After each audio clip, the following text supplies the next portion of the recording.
Alright. Hello everyone, welcome to the Jasu stream for March the 13th. It is Wednesday today. And this is it, this is the big day. We're starting up Shining, or I guess the second of three big days. We're starting up Scenario 2 of Shining Force 3 right here. I know there's a few people kind of watching the series, watching me play through these games, so I kind of left a bit of a longer pre-stream break to give people a chance to pile in here. But it looks like they all missed it, so whatever. I'm going anyways. So yeah, let's just... or actually, let's not jump right into it. We'll get into the game and, yeah, put that up on the stream and everything. But there's a few just small things I want to talk about before... Whoa. This ain't right. This ain't right at all. Okay, yeah, that was not difficult to fix. So, oh, right, and music, sound, audio, all those good things. Okay, so we're all set up to play the game. Now let's just continue not playing the game for a minute longer for me to discuss something. So I got an interesting comment from a guy I've mentioned a couple times before, Legal Freedom. He's the guy who was actually responsible for, or the kind of the head guy behind the Shining Force translation project, and he's been watching the stream pods and kind of giving me a bit of feedback on the series, and he suggests not going into these games blind. He thinks it's kind of not the best, the optimal way to enjoy the games, just because there's a lot of missable stuff, characters, items, that kind of stuff, and it's not easy to discover all that without the use of a guide or something. Which is a reasonable point. Like, when I'm playing games, I kind of want to get the most enjoyment that I can out of them. On the other hand, like, just going step by step, following a guide, you know, having it hold your hand all the way through a game also kills the enjoyment of a game for me. So, kind of a little bit on the fence there. I'm not... So I decided on kind of a compromise, which is basically I read a bunch of information about the missables in this game in advance. So I have a vague idea of what's out there and sort of what to watch out for, but I don't know any specifics about the game, and I'm not going to go out of my way to look stuff up every step of the way through. So I know a lot of the missables in this game, and I'll be relying on my memory to sort of make sure that I catch all of those. And if we miss them, we miss them, but that's a reasonable compromise, I think. And so... the other thing I wanted to do was kind of recap what happened in the first scenario, just for those, I don't know, who are joining us late here, who didn't actually watch the whole Scenario 1 playthrough, because there's a lot of... Basically, the whole big feature of the Shining Force 3 trilogy is that there's a bunch of stuff that carries forward from one scenario to the next, or that certain... You know what? Getting all stuffy here. I need to blow my nose if I'm going to blab this much about Scenario 1. I'll be back in just a second.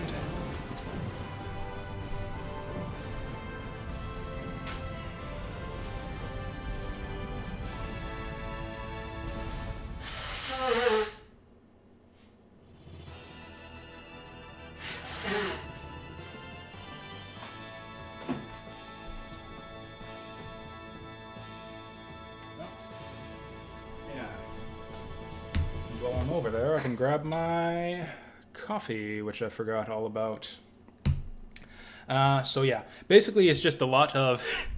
It's sort of like there are missables in this game that you actually miss if you didn't do things in Scenario 1.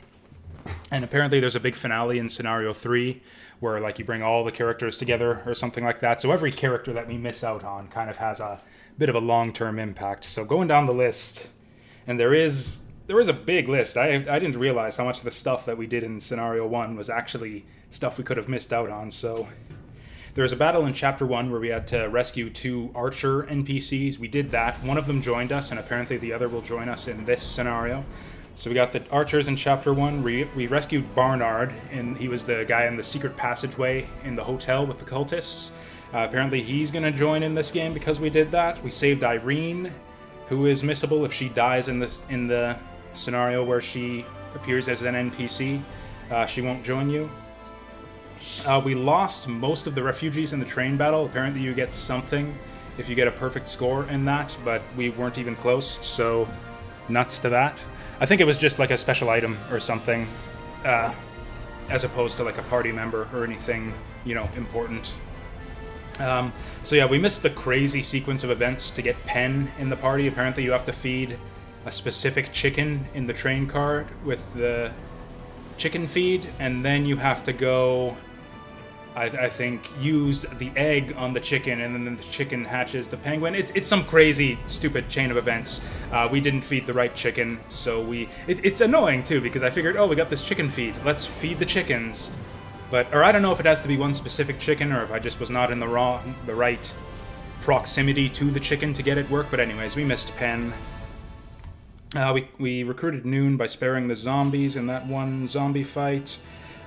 We missed Horst in Chapter 4, which is kind of funny. I didn't even realize that this was a dude that we missed. Apparently, it's like one of the easy characters in the game to get. He's just sitting there in one of the buildings in town, and you go talk to him, and he joins you. But apparently, I didn't visit all the buildings in that particular town, so we missed Horst, missed Pen, who apparently joins in that same chapter. We got Ratchet, who's easy. You just have to talk to him in a few different locations. We killed the baby dragon, which I assumed was mandatory. I thought he was the boss of that stage, but no, apparently you can spare the baby dragon to get an item in Scenario 2 and skip a boss fight. I don't know. Apparently we're fighting the mother dragon in Scenario 2 because we killed her baby. We got Frank, who was a bit stupid to recruit, but whatever. We got him, shoved him into the base there. We missed the ship key. This was a weird one. I wouldn't have guessed this one. So there's this one battle in Scenario 1 where it's like the cultist leader is holding your dad hostage or something, and then after a couple rounds he teleports away. Apparently if you land a hit on the cult leader before he escapes, he'll drop a ship key, and that gets you, I think, a character in Scenario 2. I can't remember what exactly, but anyways, we let the cult leader escape, so we miss out on something in Scenario 2. We found Hagane's sneaky ass hiding, disguised as a pillar there, so we got him. Kind of spoiled ourselves on that one accidentally, but whatever, got him to join. Oh, and we killed Spiriel. I'm bad with names, but I have her marked as Power Undies bad guy, which is a good mental refresher for what she was all about. So yeah, that girl, she's dead. We killed her, so she's not going to join in Scenario 3. And I think that about covers it. Other than that, yeah, we're just going into Scenario 2 and seeing...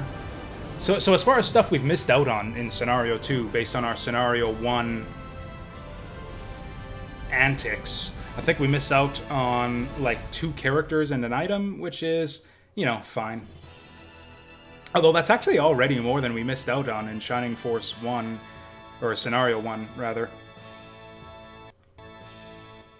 Oh, in case you guys were worried, I tested all this out ahead of time, so the save data will transfer over fine to the new scenario. Oh, hey there, Saturn Meteor.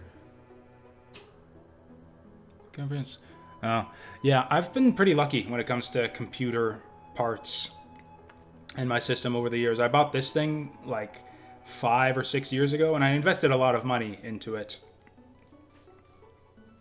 Like, closing in on a couple thousand Canadian dollars, mind you, but still.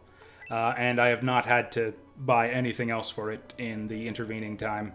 Right, I bought a new keyboard that doesn't clack as loudly for the sake of the stream.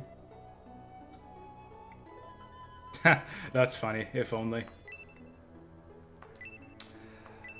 So, I panicked a little bit because I go to continue here and nothing happens, but no, you go to begin. Whoops. Oh, also, yeah, apparently I was hitting the wrong button. There we go. Yeah, no record to load, but it'll ask you if you want to continue your adventure, and sure enough, there's our adventure. Turned out 40 hours in the end, 10 of which I think was spent on the final battle. I think that, or not the final battle necessarily, but like the last, between the running around for the mithril items and the Heroes Challenge dungeon or whatever, and the 2 attempts at the final battle, that was probably close to 10 hours doing all of that. So we'll see if we end up with a clusterfuck like that at the end of this game. It is my understanding, based on a bit of a hot tip from Legal Freedom, that there will be. But we'll be ready for it this time. Oh yeah, so one of my resolutions going into scenario 2, because as far as it's my understanding, and I'm going in mostly blind here, so I'm not sure about this, but I think that it isn't this doesn't continue the story from scenario 1 as I understand it. This is kind of a parallel scenario that goes along. Hey there, Maze Whale. Yep, starting up SF3 scenario 2 right here. SF3 S2. Yeah, that's the way to notate it. Or maybe 3-2 if we want to just go Final Fantasy notation.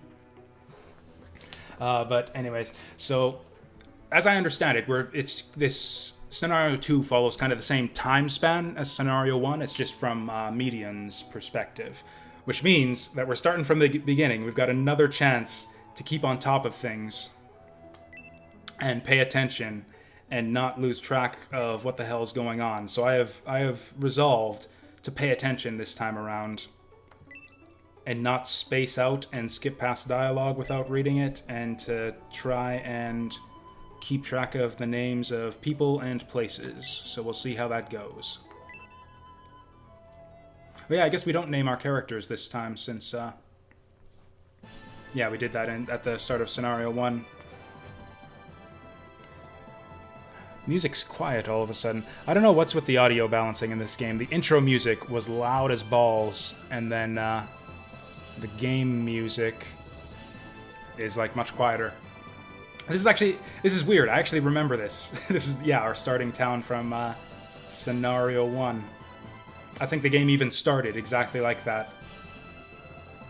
This is obviously different because we started with a different dude.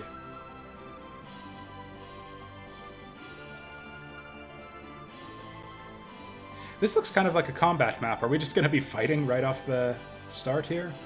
That would be pretty cool.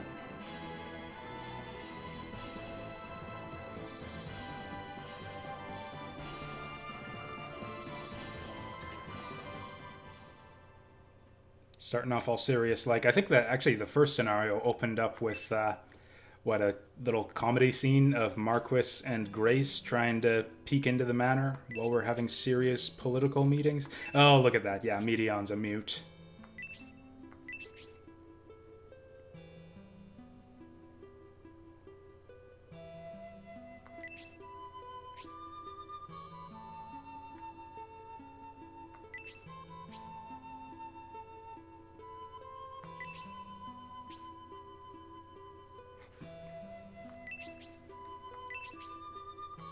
This is just kind of funny to me, because Medion actually had lines and was like a speaking character in the first game. And now that he's us, he's mute. Oh god. What is it with the healers or I assume that's a priest, because that's what he looks like. What is it with all the healing classes in this game being weird races that you don't see any other characters of? Okay, I'm already glossing over dialogue and getting confused about stuff. I missed the like there in that last sentence, so I thought it said they were actually brothers, and I was like, what? So is it his mom or his dad that's a horse? But no, they're like brothers. They don't look like brothers, because one of them is a horseman.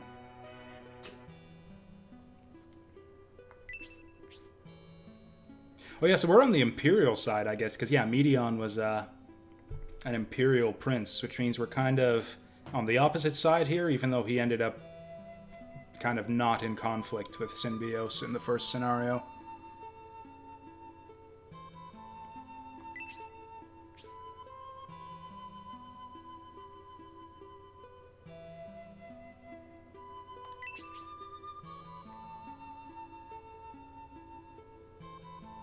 Oh, I see. He's the, yeah, black sheep of the family.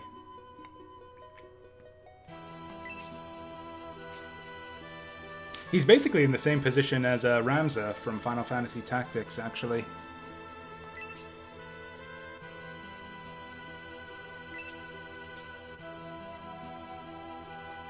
You know, I'm holding... Oh yeah, I see what you're talking now about the cute elf girl waifus. I am holding off on the judgment as far as girl or boy with this character. It's too close to call, I would say, at this point. I'm going to wait for a combat voice.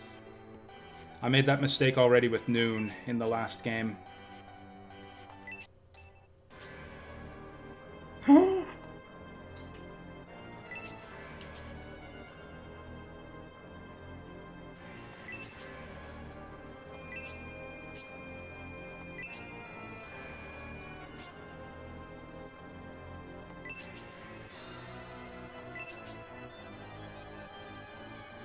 Oh wow, we're getting off to a much quicker start than Scenario 1.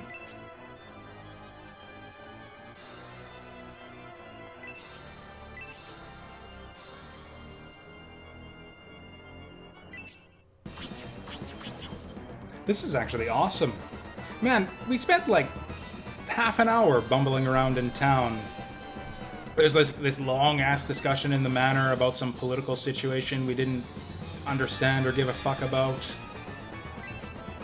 Then it's like, oh, just, I don't know, go wander around town and talk to people or something. That's your first mission. And I'm like, okay, this is kind of boring and sucks.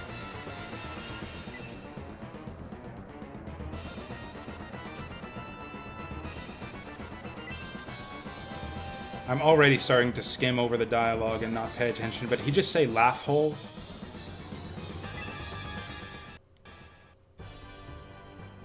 Oh, so... Oh, hey, we got new music already. Oh, and we've got a...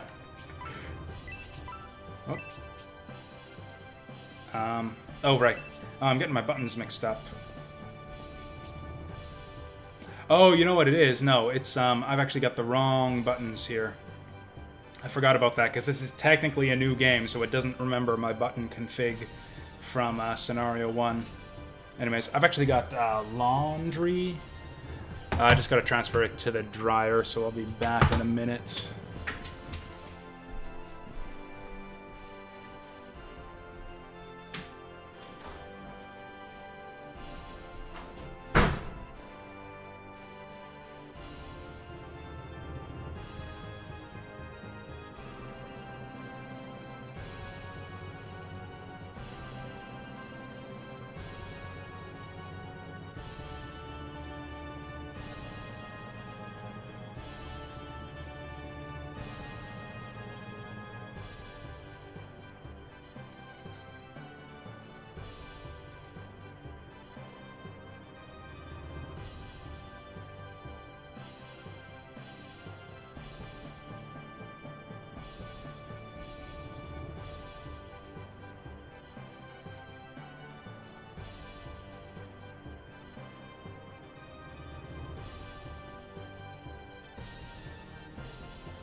Okay. So, speaking of setting things up, yeah. Fortunately, well, I can't remember how I had my controls set up, because I forget which button is which in terms of the Saturn controller. Actually, let's go back to the game and see. Oh, maybe everything is right. Maybe I just forget the controls.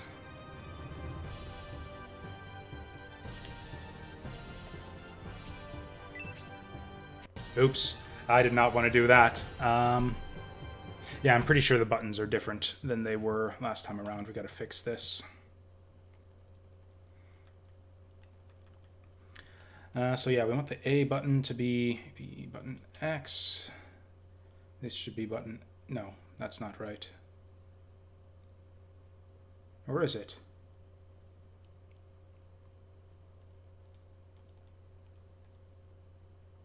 So this is right. I don't know what the X button does. Okay, let's take this back a second. What does the X button do? Okay, X button is camera control, so I think we want that on L and R. Oh, you know what? I remember. No, we don't have this right. No. Okay, so this. So A button is X.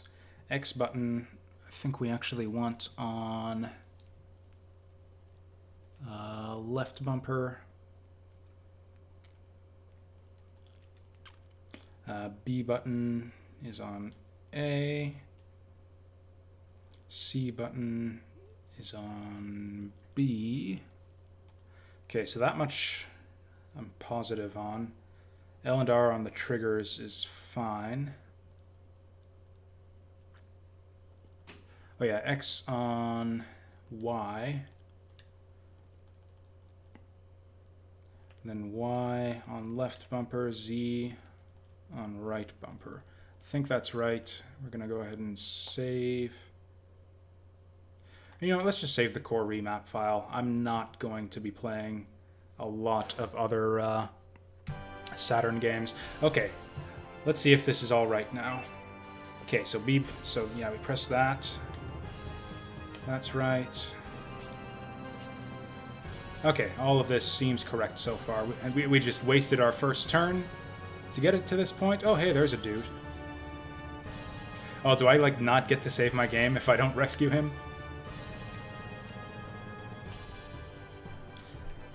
So I'm assuming that's our guy, and these are the enemy guys.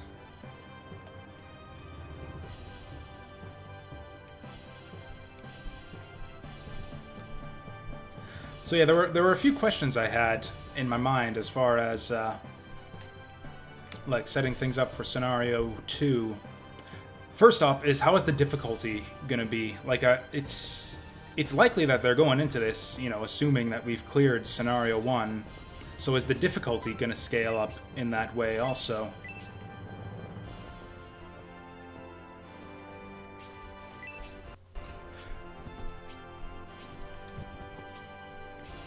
Like, is this gonna be the oops, I did not realize he could go up that crate there? Oh yeah, this is RetroArch Saturn Meteor. Does he have a lance? What kind of weapon does this guy have?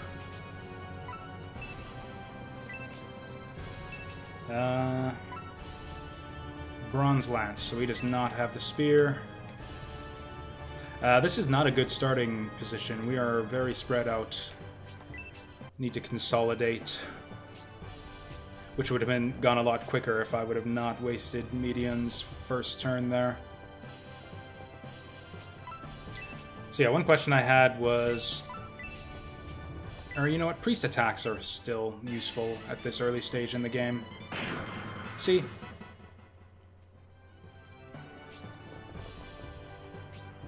Do we know any... Okay, we know egress. What happens if we egress here? I'm actually really curious. Let's see what happens.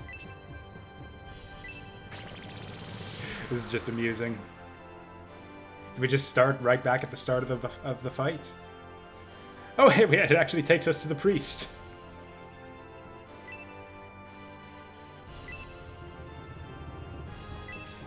Sanctuary! I don't think we need to save just yet. I don't think we're gonna lose this first fight. That's kind of funny. So that's the only reason he's there, is just to give you a place to egress out to.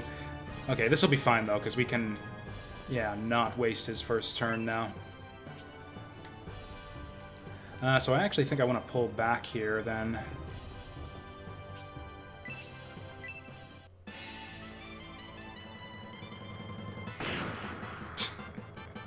Also, I'm pretty sure this is a girl now, but I'm still not.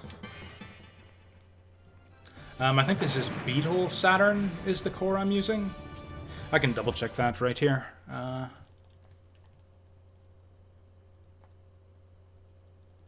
Yeah, Beetle Saturn.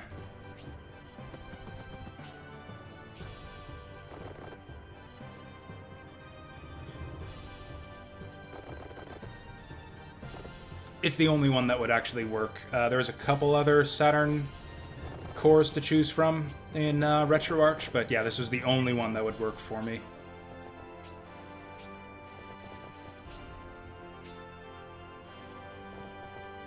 Oh, we can actually smack this guy.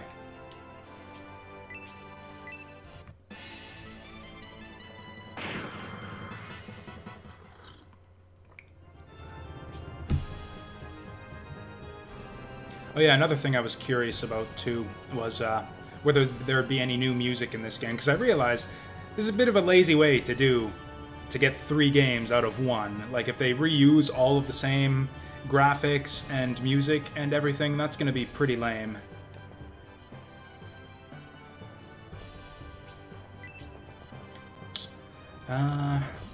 We'll meet up, yeah, in front of this crate here.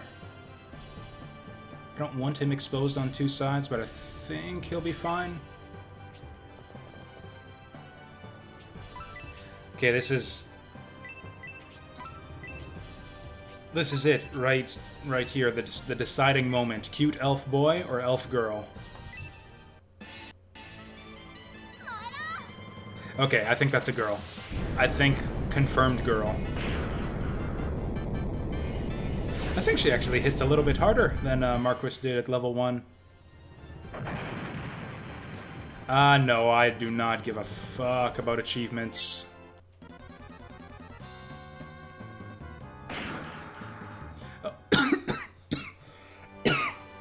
They're spreading out the damage, that's annoying. Oh, I want to get to that treasure box there.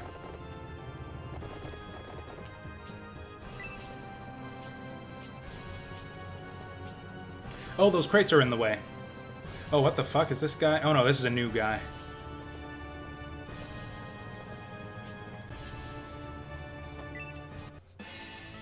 Dwarf Fortress is coming to Steam. Isn't that game free? Did they add anything to it? Or is it just going to be free on Steam also? Oh, Midian can't climb the crate. This changes everything. That's fine. We'll take care of the bats first, and then we'll go for the cultists.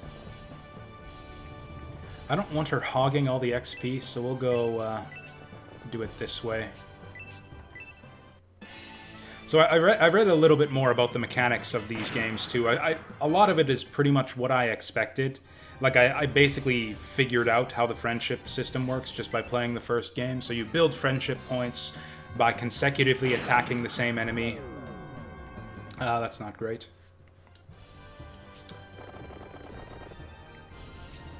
And also by healing your friends.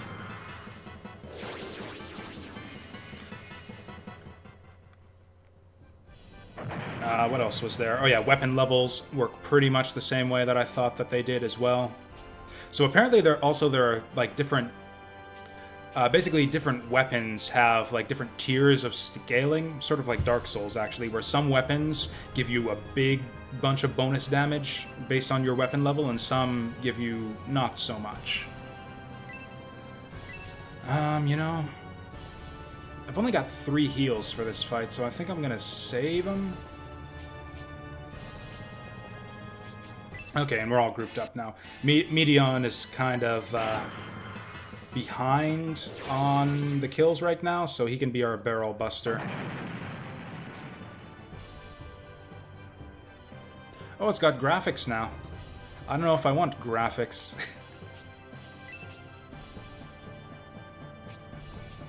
Oh, that was close. Yeah, she almost got rocked there. So I guess we gotta go back over to the other side. I thought we could just hop over that crate, but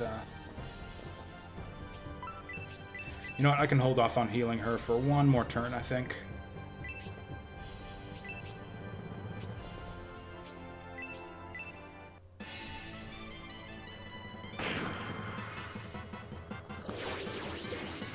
I mean, as far as new graphics, if nothing else, I think this is our first time seeing Midian in combat. Oh, hey, he's got the health bread. Okay, can the bat get her over there? Yes, he can get her pretty much everywhere.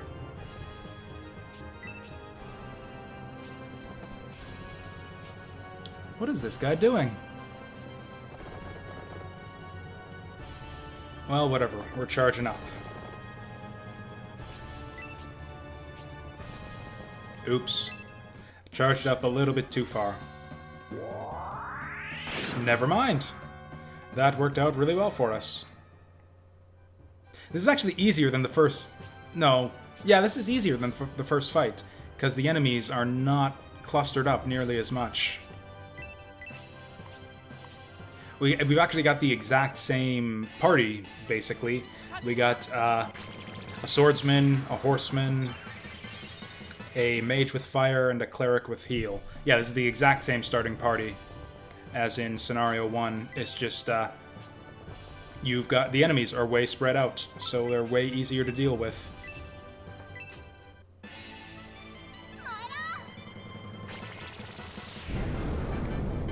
Yeah, I've got Synthesis pegged as best girl so far, for sure. I like her portrait, especially.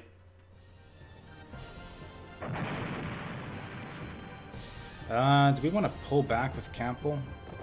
Honestly, I think we want to charge forward. Nah. Actually, yeah, let's fall back. Okay, can they get her if I do this? What's their movement? They've got 6 move. That's probably enough. 1, 2, 3, 4, 5, 6. Oh, I don't think it will be, actually. 1, 2, 3, 4, 5, 6. Yeah, she'll be fine. So we'll put him over here where he can't get surrounded. Oops. Fuck. Okay, we're fine. They even do less damage than the guys in Scenario 1. I was sure they were doing like 5 damage. So these two are going to be very good friends. Assuming she doesn't fucking die.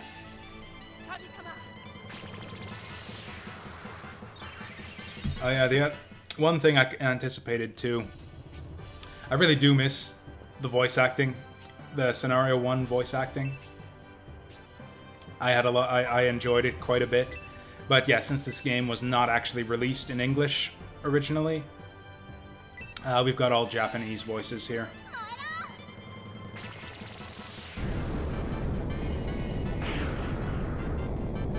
That's almost all of our healing done with, although I guess there's only one enemy after this. That's new. Did I, like, turn on an option for quick level ups in the first game? That is a weirdly huge change to me. For them to just add a level up fanfare now.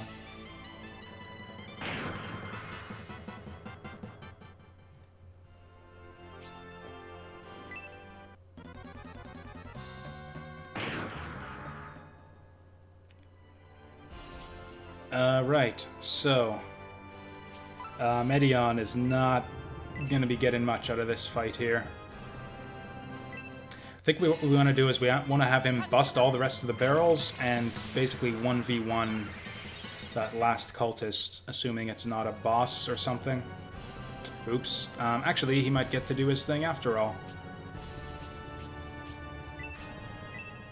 No, I don't want to give this guy another turn.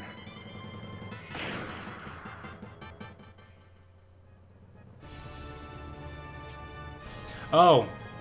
Well, I'm stupid. Could have had her move out of the way. Whatever. He's still not getting another turn. Priest sounds like a dude to me, but the portrait is certainly ambiguous. Oops. Oh, fuck. That guy wasn't an actual combatant.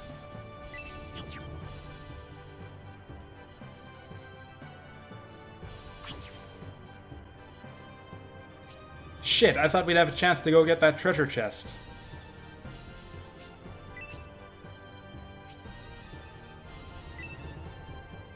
Now Medion's gonna be even farther behind than I thought.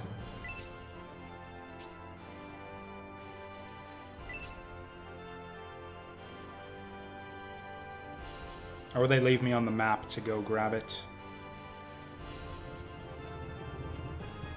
Oh, for fuck's sake, it's one of those things where I had to bust the barrels. You know what? You know what? Fuck all of this. We're doing it again. I'm not missing bullshit this early in the game. We're going for that treasure chest. Just despite both the game and all of you. For some reason. Because I'm mad at you. For some reason.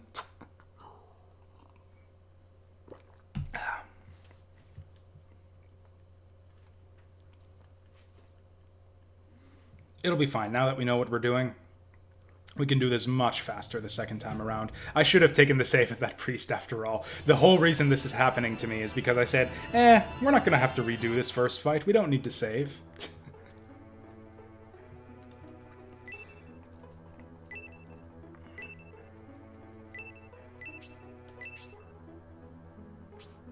Yes, continue our adventure from Scenario 1 that we're totally doing for the first time here. Unfortunately, there is the only way to fast forward text in this game is to set the text speed to fast.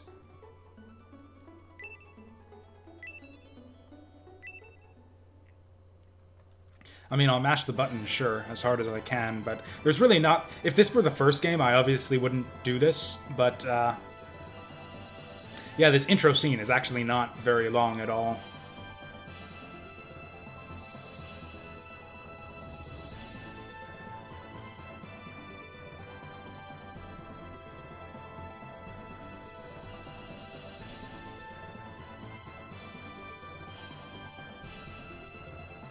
You know, Meteon's got those green eyes just like Synbios did. I wonder if that's going to be the thing, is like all the main characters share the same eye color.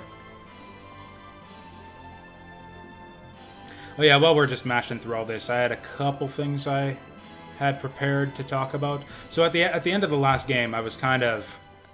the final battle and that whole bit of bullshit at the very end of Scenario 1 really kind of soured me on the whole game a little bit. Not a ton, but it just seemed like that bit of Camelot jankiness I've been alluding to, or that I've been talking about throughout the series so far, where it's just like, do these guys really know how to design a video game, or do they just like, are the good parts in here just by accident? Reflecting back on it, I've sort of now warmed back up to the game a bit. There were things in the game that we had access to that I could have used to alleviate that whole situation. The biggest thing is in-battle saves. I make an effort not to use in-battle saves, and I kind of got it in my head that I didn't need to because the battles in that game weren't that long. But yeah, the reason I think that the designers probably felt it was fine for them to have a big, long, 2-hour final battle is because you've got in-battle saves, so you can just make your own checkpoints and effectively save scum your way through. I think they do. I can check that out right here. So I've done battle saves before, but only as like memo saves. So when you save in battle, it asks you if you want to continue or quit. And as far as I know, it like doesn't erase your battle save when you reload them. So yeah, if you want to, I think you can save scum your way through battles. A lot of tactical RPGs actually, weirdly enough, give you this option. Like Valkyria Chronicles actually had an in-battle save, and you could like go pure save scummy too. It like reseeded the RNG and everything. So like if you miss a shot or fail your crit or something, you can just keep reloading till you get the damage you want. That's fine though. Like I think true tactical RPG, like true TRPG fans, just know not to use battle saves except as memo saves, like I've been doing.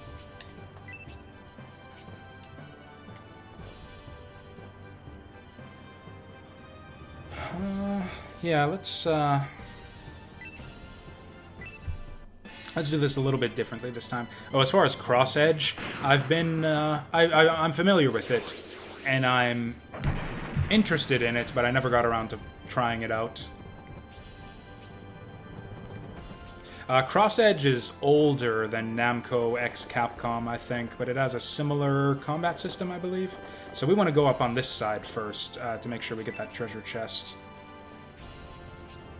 And we don't need to worry about that. The reason I was avoiding that whole side of the map the first time around is because I didn't want to deal with 3 cultists right off the bat. But, yeah, if that third guy's not coming down, then yeah, we can just charge up on him.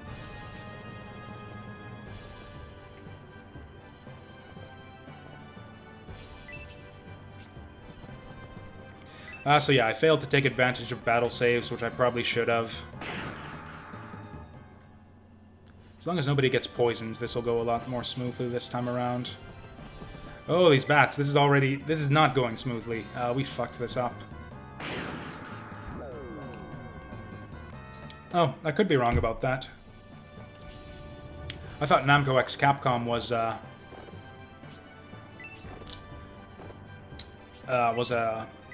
PS3 game, but I could be wrong about that. Maybe you're right.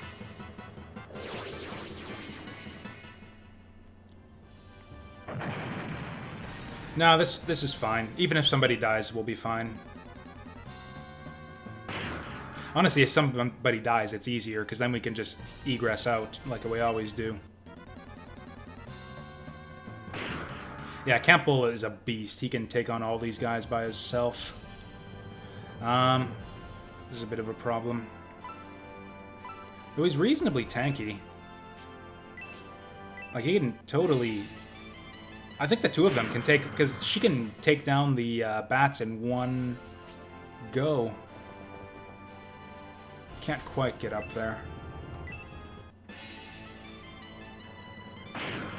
Yeah, that's less damage than I was hoping for. At least he's getting some XP this time around.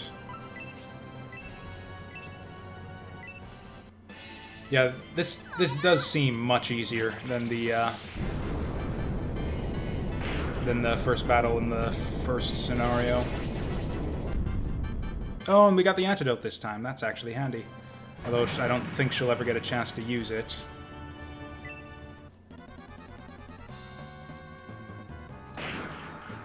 Okay, it's good that he's going on our priest.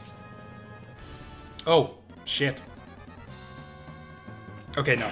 I got the damage numbers reversed. I thought that Medion was on 5 HP there.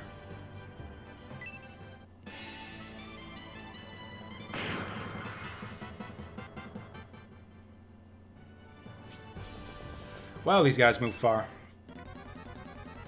Suddenly everybody needs healing. Oh, that's lucky. Good job, Medion. He doesn't even have a shield. What's he blocking with?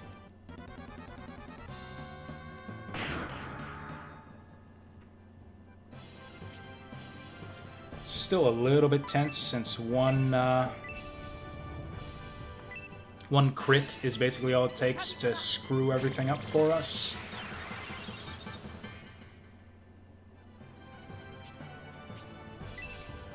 Yeah, he's actually in pretty big trouble here.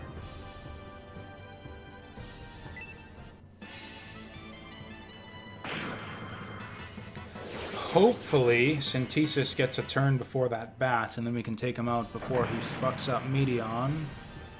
Yeah, I figured she was due.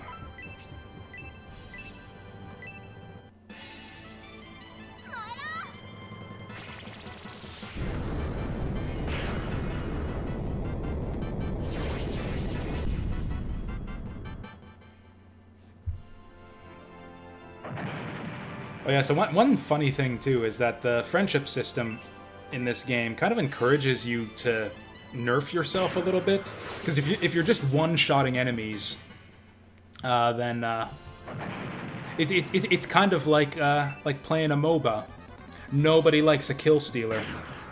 So if you're just one-shotting enemies all over the place, you don't ever get friendship points because you need to have multiple people hitting the enemies in order to build those up.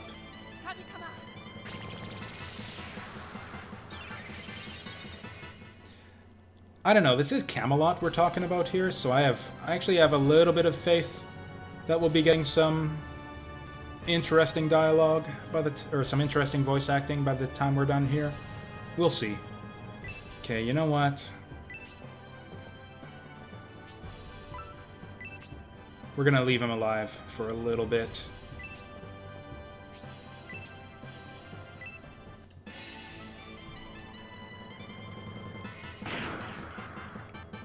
So if you hit an enemy 2 times in a row, do you become friends with yourself? Is that how it works?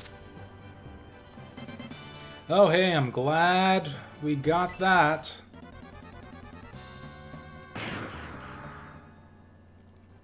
Okay, let's try to feed this kill to Medion. So strictly speaking, he should heal himself, but since we're about to win anyways, I actually think I'm going to have him heal Medion just for the friendship points. He's perfectly safe anyways. Oh, in the treasure chest, we got fairy powder. Which is basically just an antidote at this point in the game. Okay, that was pretty reasonable. It's not quite ninja technique tier, but that was some pretty good voice acting.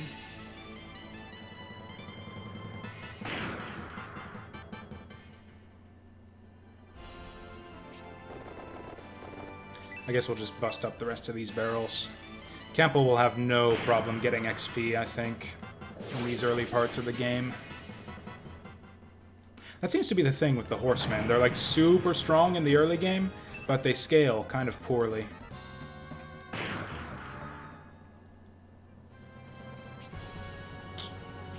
We do not have... you know what, I might antidote her just for friendship points as well, and XP. No, I think I'll save it for when we actually need it to not lose a battle. Oh, you know what? What if we talk to this guy? I wonder if he has anything good to give us. I don't care. We're ending the fight. We've done this twice already. Do we have blue blood? I didn't even notice that. I think they're supposed to be sparks. Anyways, I was so upset about losing the treasure chest that I didn't read any of this text the first time around. Oh, so apparently we're an army? Yeah, an army of 4.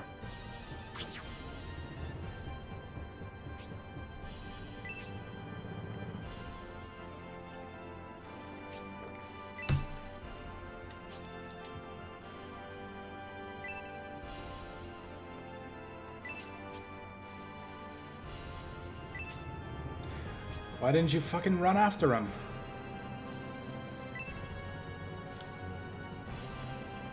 Okay, so this is the point where we meet up with Symbios. Oh, hey, we can see them walking around on the map there. That's cute.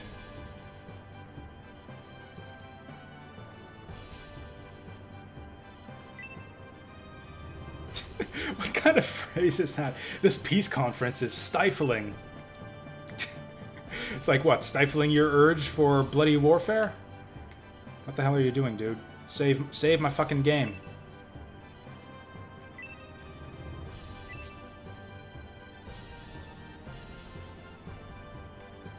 Yeah, apparently non-pagans can't be trusted either. Save my fucking game.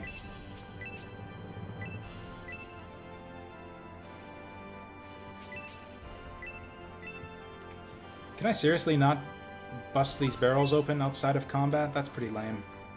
I don't think they had anything important anyways. Hell, if the chest had fairy powder, I doubt that there was anything more important than that in the barrels. See, this is the way to do it. Give us a little introductory battle before the part where we just run around town talking to people.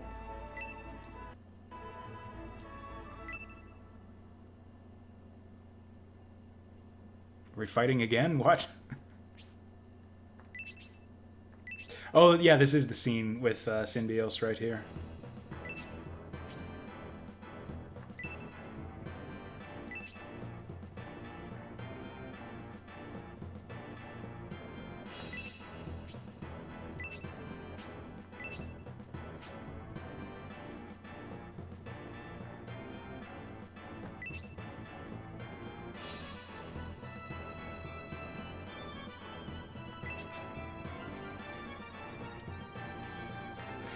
Oh, shit.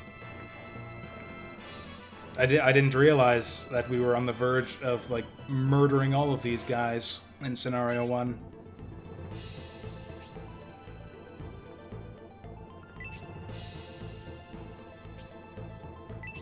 That's right.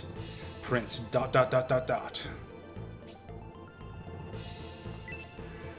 I mean, he says that, but I don't think it's actually true. I think Campbell has better starting stats than Dantari's.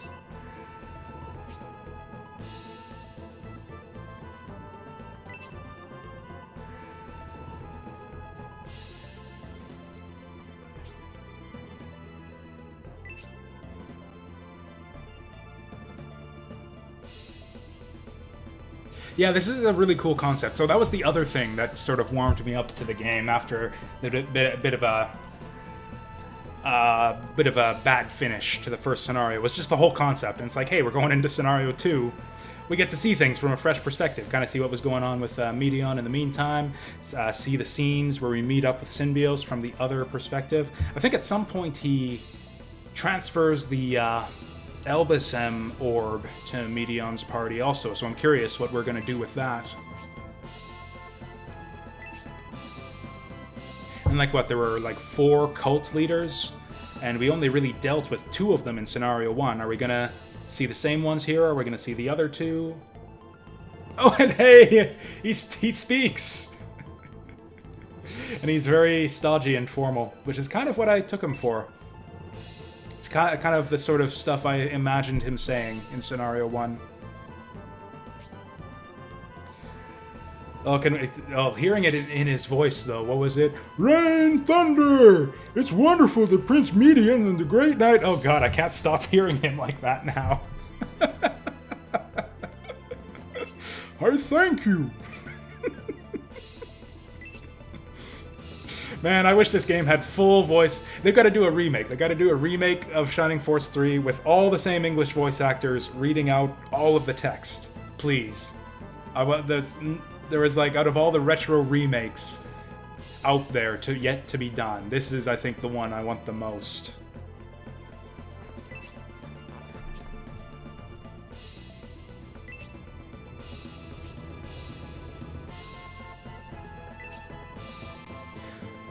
Oh, so they do tell you that Conrad... Okay, so way back at the start of the game, they tell you that, yeah, Lord Conrad is Symbios' father, who is a great general.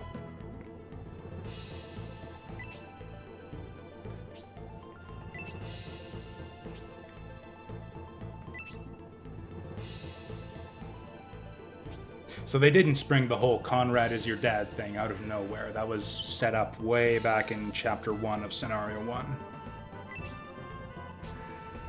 Okay, I couldn't remember if they actually brought up the monks here. It's like, wait a second. I was trying to place like that first battle that we just did in the timeline. It's like, wait, did they fight these guys before meeting with Symbios? Did they just fail to mention that there's like some monks with gunpowder on the docks? But apparently they got so wrapped up in pleasantries that they didn't think to mention it until right before the explosions. The mute main character was like a really strong trope back in these days. Like a lot of RPGs did this.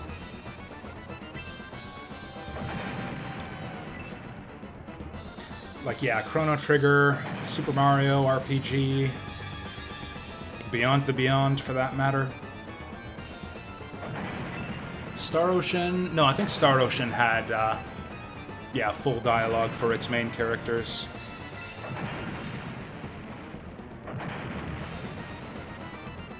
So then he goes off to fight his monks. And then I have no idea what's going on here. And you know what makes this even weirder, actually, is the protagonist of Shining Force 2 wasn't fully mute. He actually spoke occasionally. Not very often. I think he has, like, maybe 4 or 5 lines over the course of the entire game, but he does speak. Like, he doesn't just say ... all the time.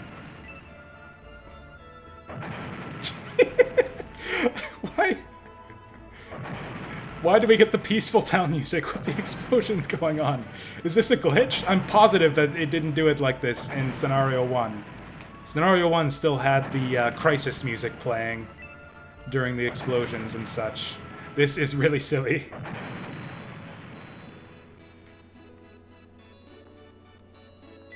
Oh, and apparently, yeah, they're kind enough to stop exploding things during our conversations.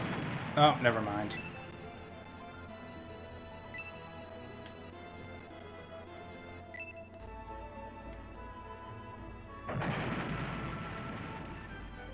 This is just kind of a minor nuisance. I guess the explosions are going on the other side of town, so it's like, it's not really a crisis. It's just like, oh god, will you knock that racket off over there? We're trying to have some civilized conversations here. Ooh, that flower looks like a thing.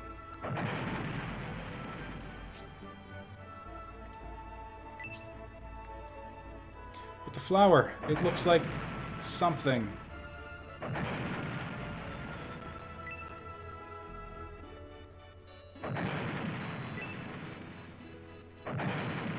Okay, hopefully we'll get a chance to come back here later.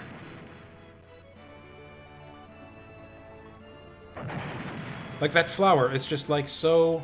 I've never seen a flower like that just lying around in the ground. They don't put scenery like that just, you know, for decoration. That's got to be a thing you can do something with.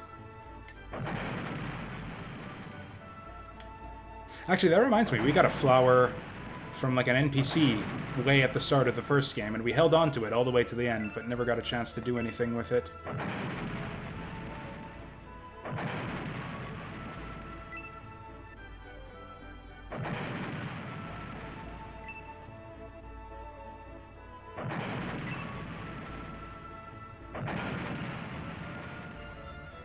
Oh yeah, that's right, we got the, what was it, the HP bread after that first fight also. Might as well use that before I forget about it. Oh, except the guy with the bread fucked off on us. Oh, or did we get the bread in the first fight and it was one of those barrels and... Oh, we gotta redo the first fight again, guys. I'm just kidding, we won't. It's like 4 HP. It's not gonna matter on the long run, but yeah, we actually did worse, item-wise, redoing that first fight than we made out on the first try. I guess we got better XP distribution the second time around, but yeah, we don't have the HP bread anymore. That's funny.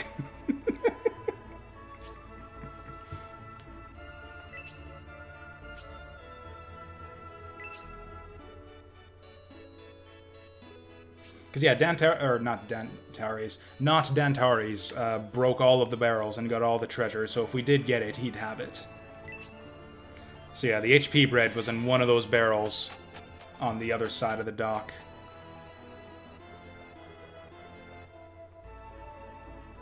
That actually is pretty significant, because the HP numbers don't get very high in Shining Force 3. So 4 HP actually does make a pretty big difference, even by the end of the game.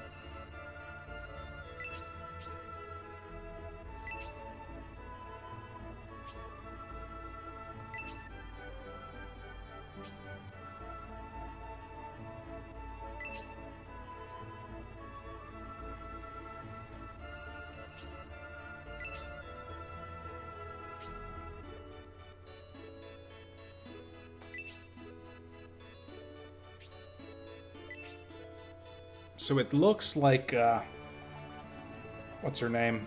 Whatever, Elf Waifu is wearing like a skirt on her overworld sprite, but then the combat graphics, it looks more like short shorts. Which is kind of anachronistic, but I guess I'll allow it because they've got trains and stuff here.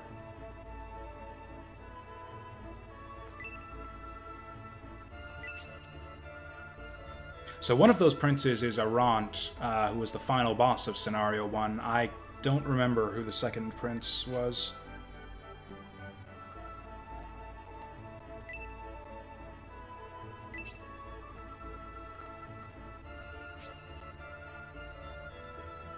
This is actually a little bit reminiscent of the scenes between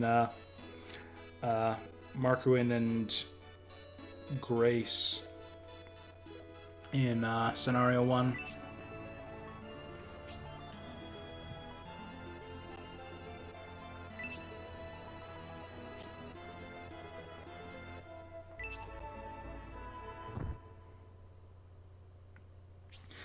Scenario 3 will be interesting because we have no idea what what's the other guy, what Julian's been up to this whole time. He doesn't show up till way later.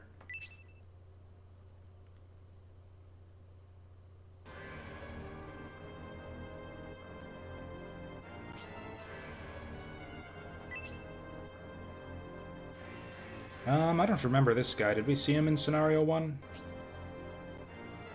He doesn't look familiar to me. Oh, that guy I recognize.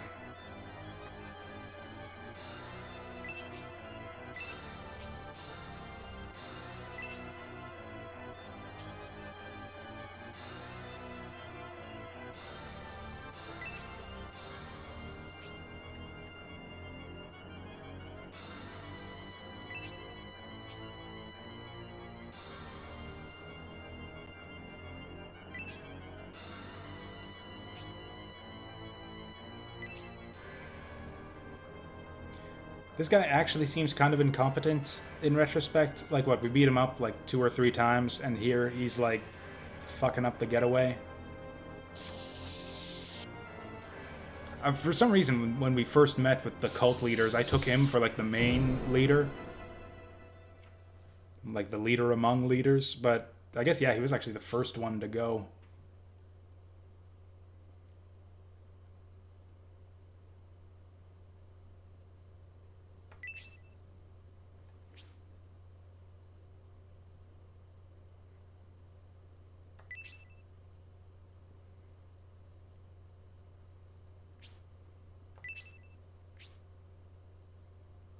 Okay, is this just some sort of weird-looking human? Or I guess he's meant to be a dwarf?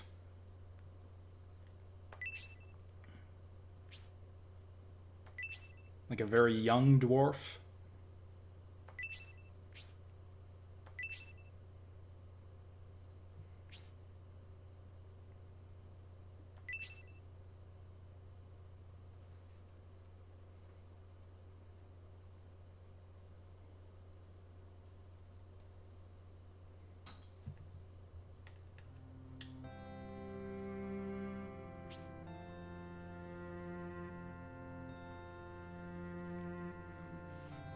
You know, so the scenarios are meant to be played in a specific order.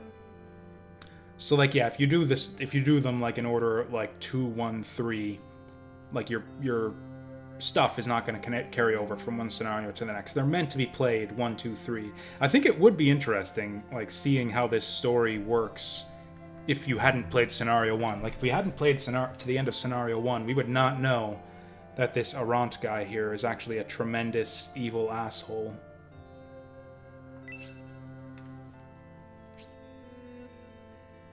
So I wonder if in this scenario, this is where we get to find out who on the Republican side are all tremendous evil assholes. Also, that's an owl man over there. I don't think we've seen one of those yet.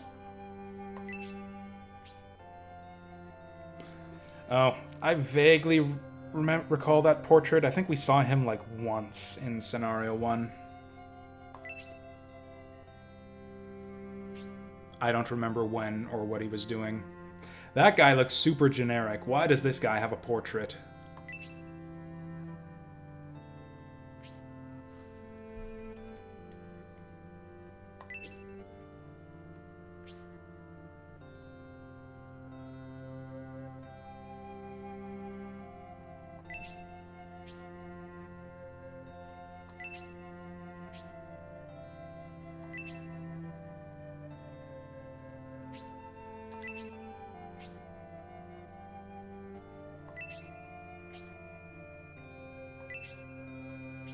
Nope, that's gonna be my laundry right away here.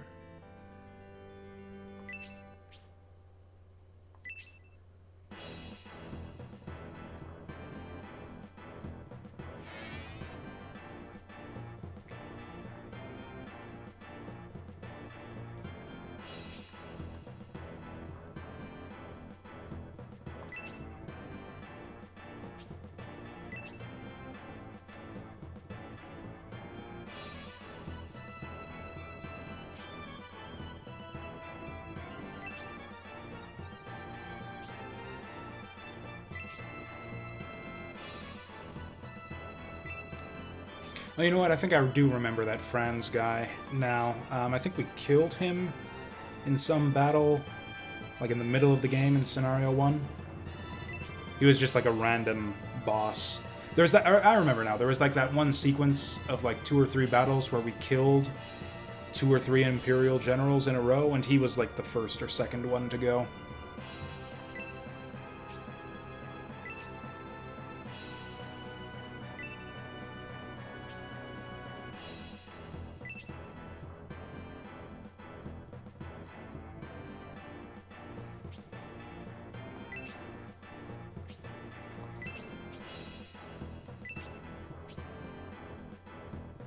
Oh, hey, he's actually gonna comment on it. I thought we were just gonna, like, stupid that one away. And it's just like, oh, he told him to shut up, so I guess he had nothing important to say. They're actually going to comment on how weird that was.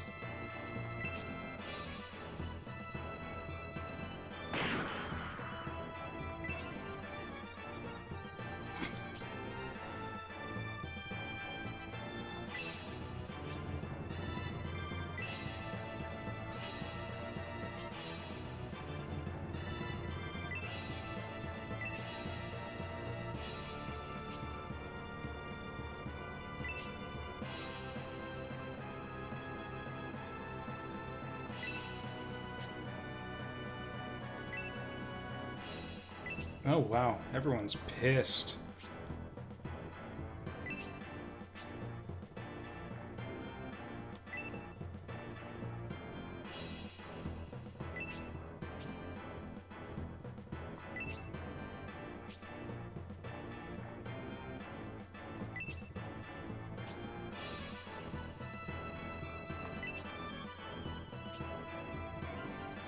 Oh, hey, I don't think that little detail came out in Scenario 1. Oh, and we murdered him. Yeah. Although I think she was already mind-controlled at that point.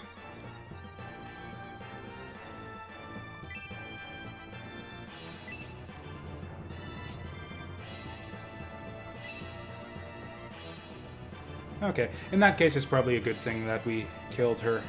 They can be reunited in death or whatever.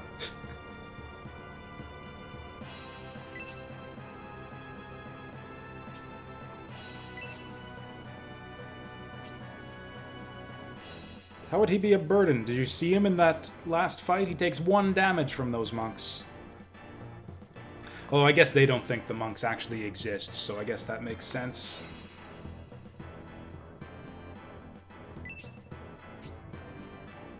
That's fine, we can just go kill bats or something. Which one's Garzel?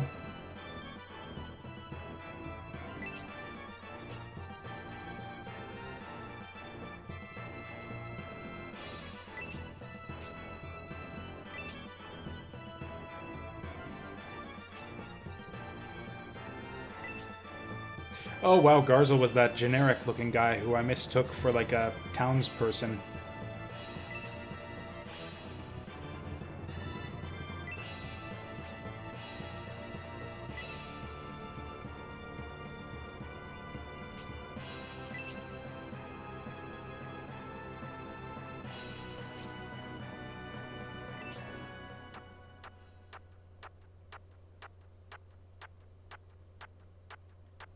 Now what? Also, Owlman there never got to speak. Oh, was that a time lapse? Oh, that was the ticking clock. That's what happened there.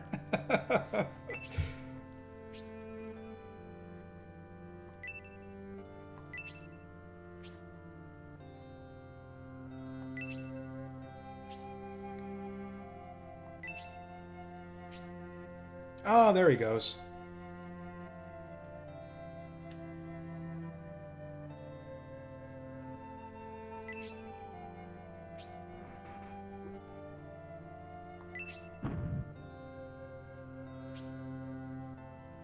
Oh, cool. I hope we get that ninja.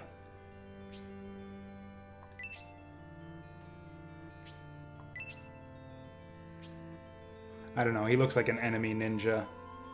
No ninja with a helmet that cool can be a party member. He's got to be a boss later on.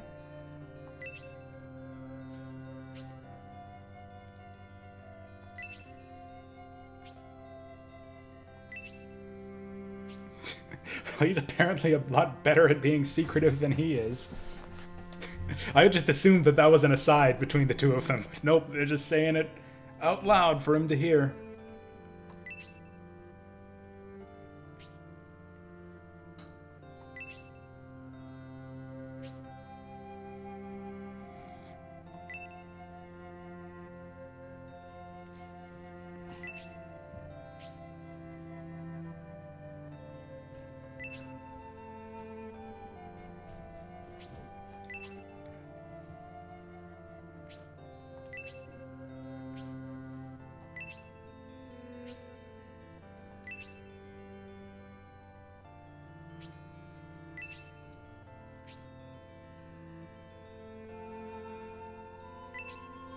Okay, that would have been like the third battle where they send out all those gold armored dudes.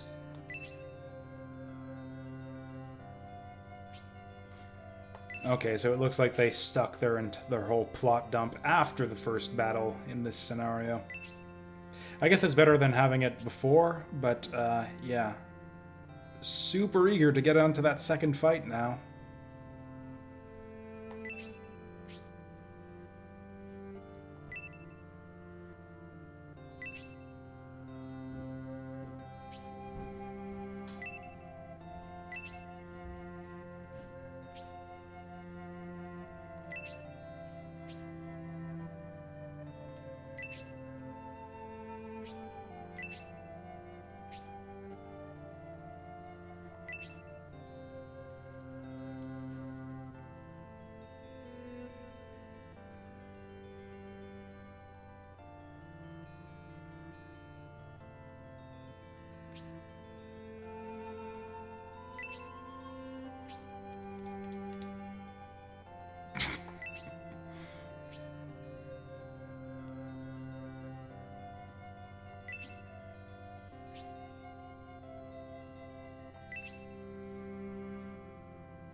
I mean, she's apparently the only female in the entire Imperial Army. It's like, who else are they going to go after?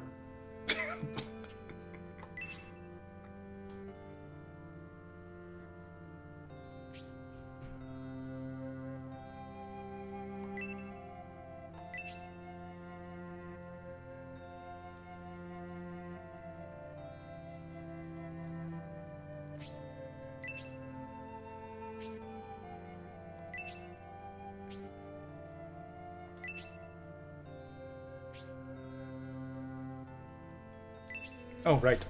You know what? I should go grab my laundry. And I thought this scene... I didn't think this scene would take that long, but yeah, I'm tying up the dryer.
Okay, so I've got to go fold my laundry.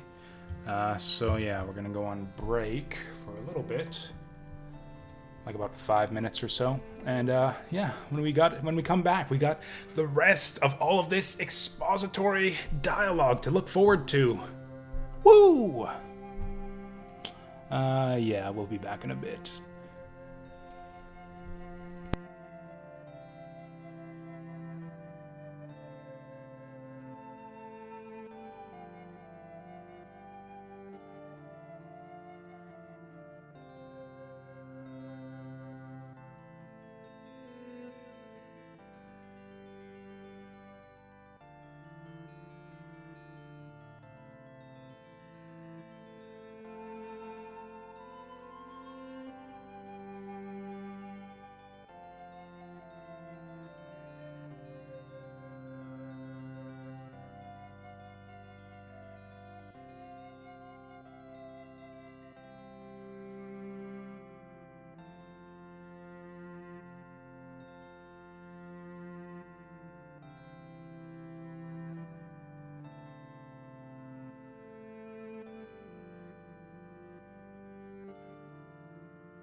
Alright. Let's watch the rest of this scene. Ooh, I'm pumped.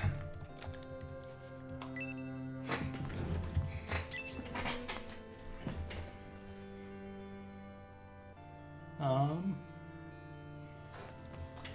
told the coffee maker to make me some coffee. Why is it not coffeeing?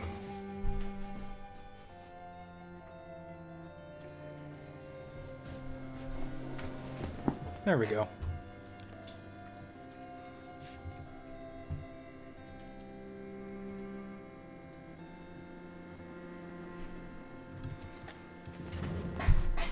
I have actually lost all hope that this scene will ever end.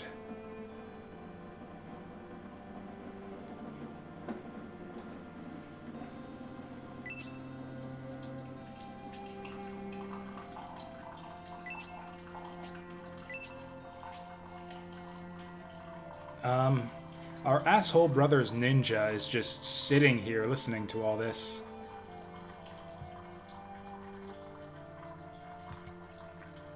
Apparently that's how Prince Arant, like, managed to, you know, secure his rise to power, is he's apparently the only person in this game who knows how to have private conversations. No, that's my coffee that I was talking about just earlier.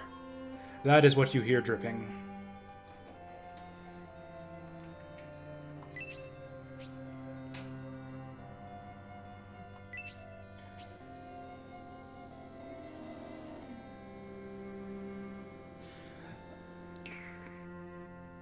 I am so pumped for the opportunity to learn and grow by gaining levels and earning experience by killing enemies.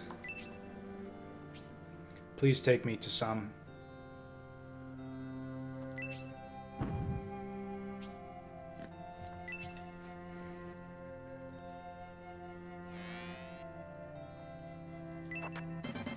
Hey, we're rich now.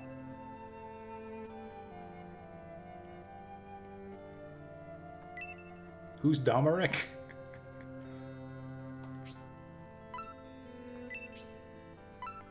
Oh, so it's just the two of us now. I really hope that that we don't get in a fight before meeting up with the rest of the party, actually.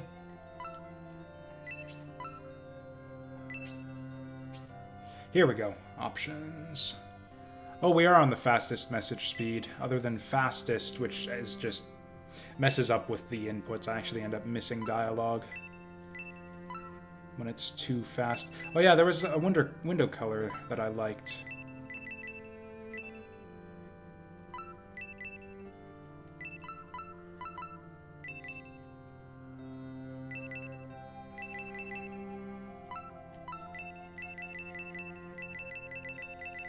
Yeah, I like it more blackish.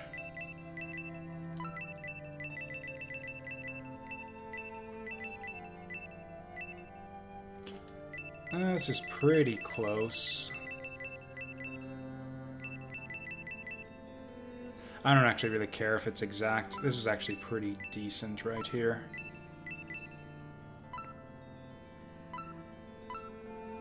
You can turn the voices off. Who on earth would want to do that?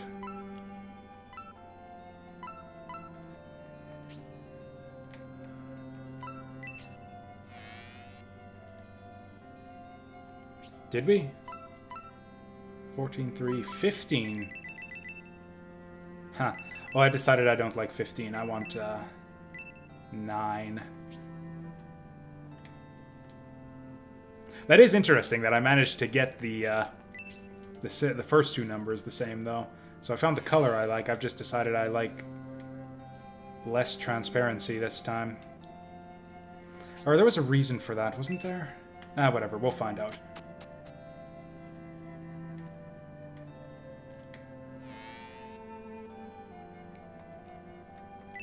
So yeah, if there's one thing that we know this time around, yeah, it's that there's missable shit everywhere. So yeah, we gotta be exploring towns thoroughly right from the beginning. I don't think anyone leveled up in that first fight, actually.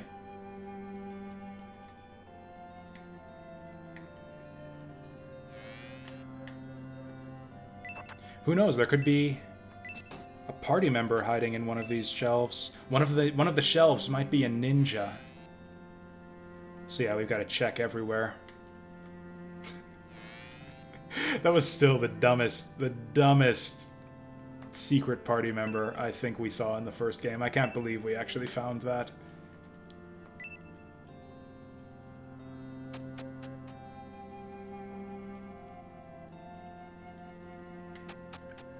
Oh, that's right, we probably get to go pick the flower now.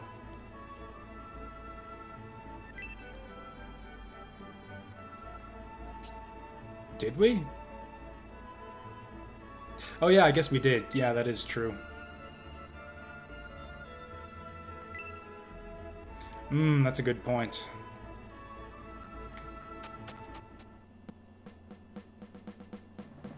Oh, we do have an HQ. Oh, Turtle Man is our strategist, of course. Oh my god! This is like the most exciting thing I think that's happened to us. Is that true? Oh my god. Look at this! Okay, that's kind of less information than I would have liked, but still! Or do we only get party members? Who the fuck is this guy?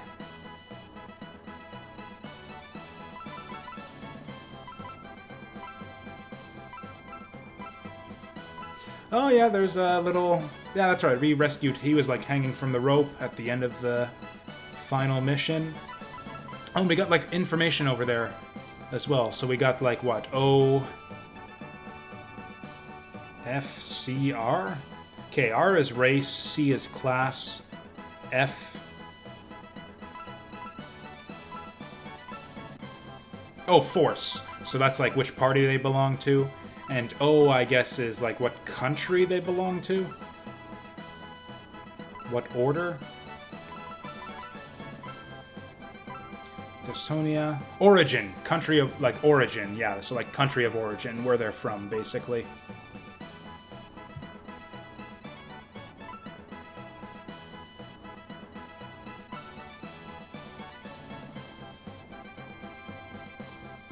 This is actually super helpful. This is actually going to make it so much easier to keep track of what the hell's going on. What's with the numbers, though? I guess they're grouped by number? I have no idea about the organization system here. Also, apparently this guy without a portrait is important enough to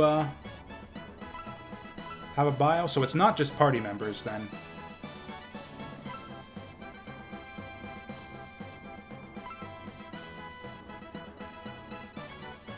Yeah, I don't remember her at all. I don't think we saw her at all after that first meeting. Wow, they got everyone in this fucking thing. This is actually amazing. Get to find out more about our old party members, too.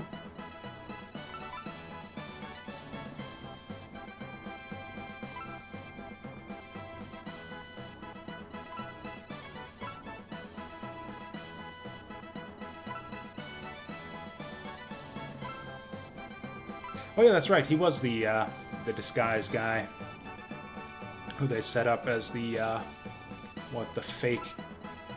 What was his name? Oh yeah, man. The only problem here is that I have no idea what the organization system is.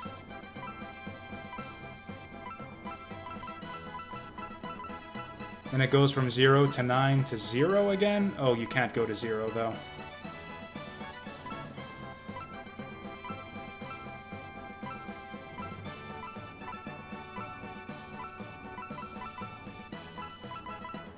Oh yeah, there's Forehead Lady again.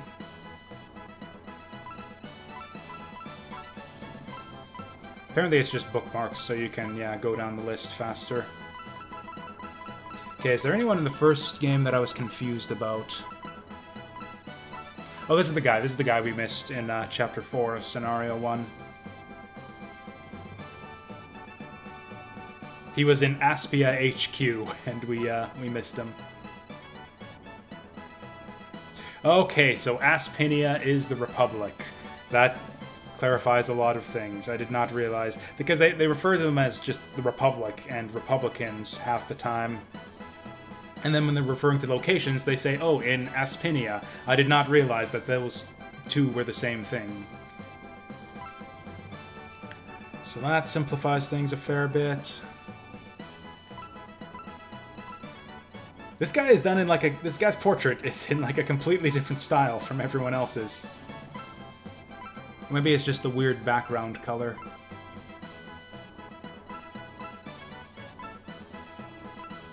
Oh yeah, there's good old Fafhard. I remember his name, if nothing else. Oh, that's right, he was a traitor or something, I think. Wasn't a bad guy, though, he was just misunderstood.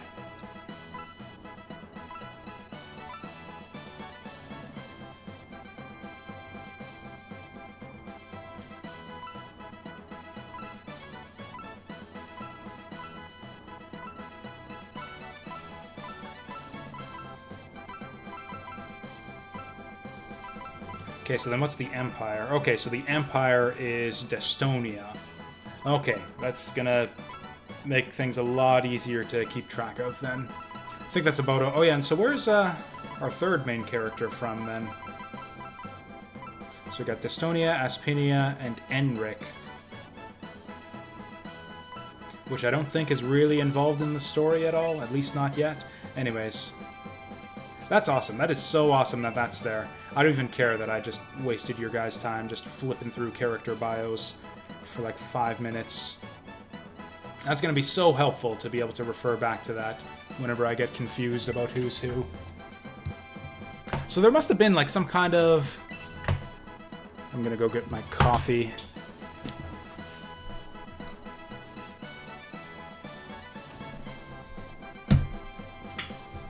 Like some kind of like development time between like the first game and the first scenario and the second. Like they've changed a few things and like added new features and stuff. Level up music, this character bio thing, which is kind of interesting. I wonder if they've sort of updated, like what other little updates to the system we're gonna see. Like, will this actually just end up being a general improvement over the first game? That would be really sweet. I did enjoy the first game overall, or the first scenario. It's just, you know, a lot of room for improvement.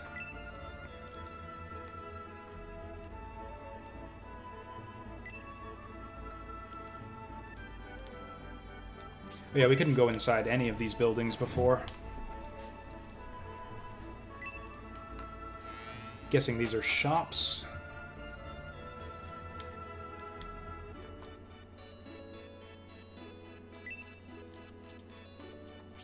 Oh, this is a lot of big crates and barrels to check.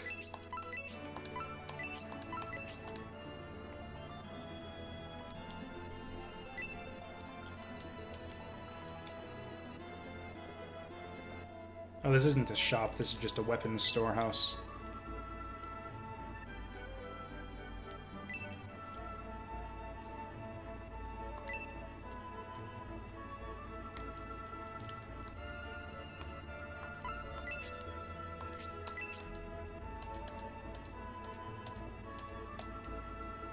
Oh, I never used that button, but yeah, there's a button you can use to straighten out the camera so it's directly side on. It's going to make it so much easier to line up with barrels we're trying to inspect.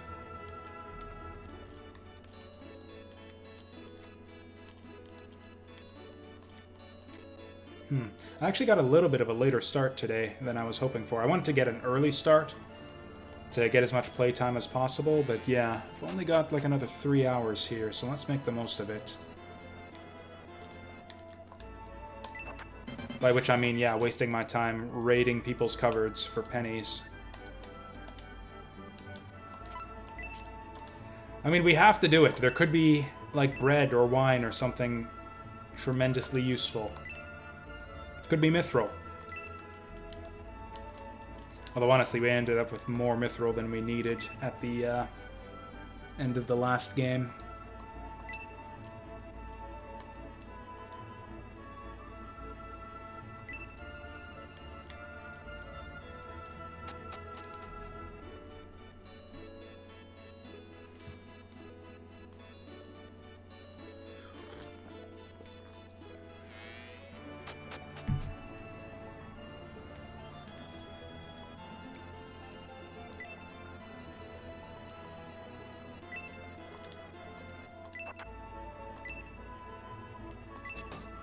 Hmm.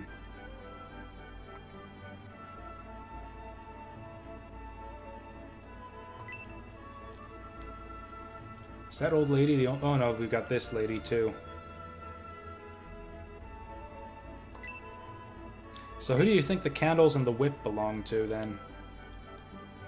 Is it this lady or the old lady? I don't think I want to know, to be honest.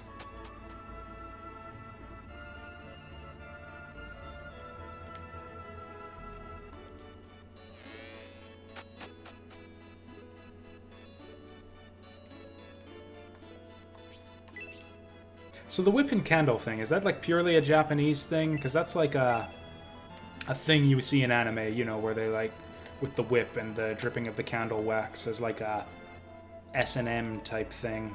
I've only ever seen it in Japanese media though. Like the whip is ubiquitous. You see that used by, as you know, as sort of a dominatrix thing even in the West. But the candle, is that... Ooh. Well, again, there's only two people who live here, so it's gonna belong to one of them. I'm guessing it's the old man.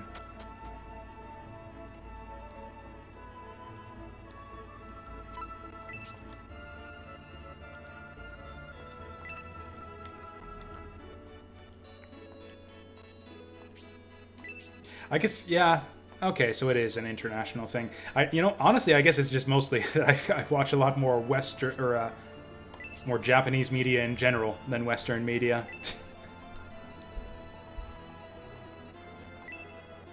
Oh, seriously? We can't pick the flower?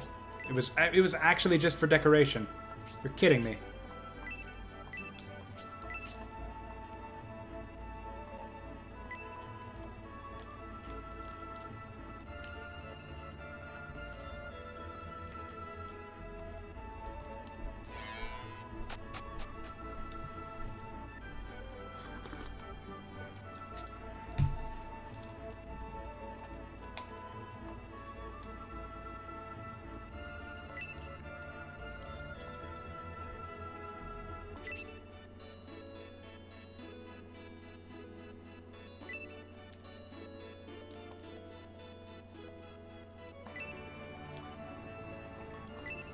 Wait, can we actually get a generic monk here? That would be great. What if I say no? Will they give me a healer then? Boo.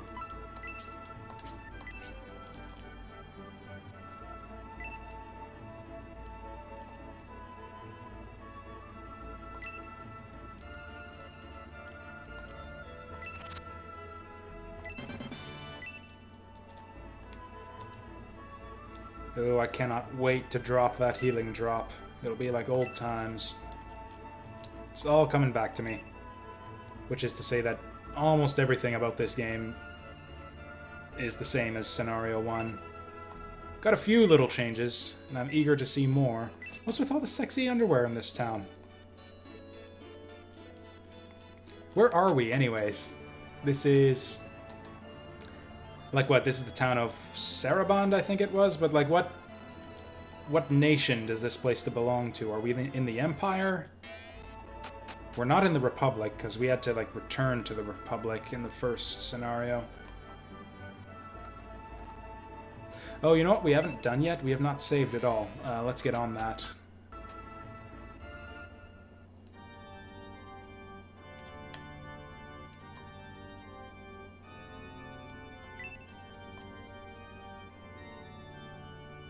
Whereas Saraband's like a third inside like some third neutral nation. Which is why that would make sense. That would be why they'd have the peace talks here. Or you know what? Someone got poisoned in the last fight, didn't they? Oh yeah, that's right. It was our mage who is actually not with us right now.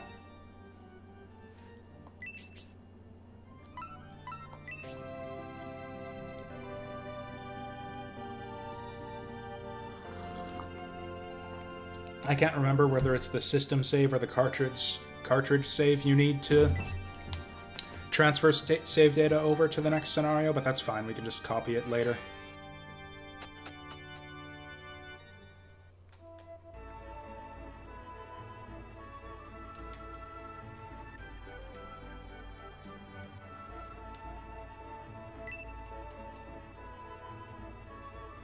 Okay, so yeah, Saraband is not part of either the Republic or the Empire.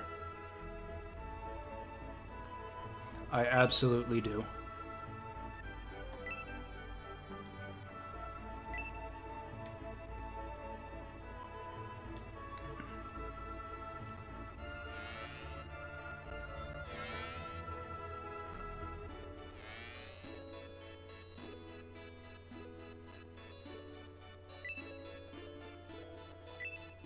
Man, we got all of these willing soldiers, but none of them will actually join us.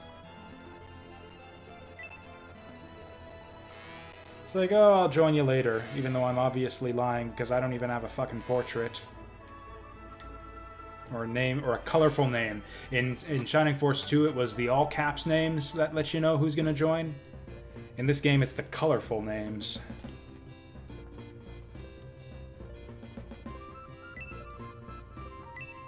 I don't think we got any new party members in the first scenario either until the second or third battle.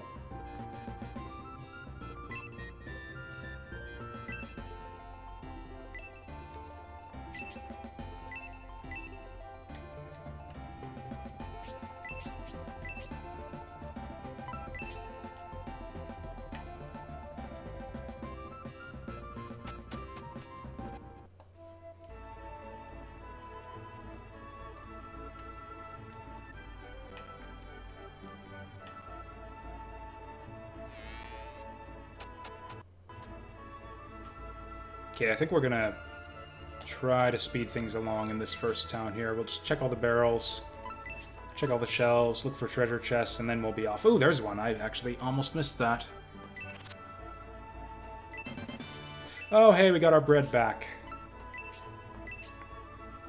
Okay, that's not such a bad thing that we missed it in the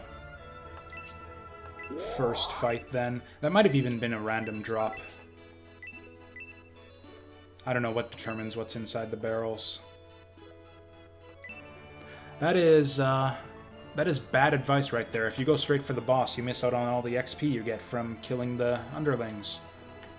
That's bad tactics right there.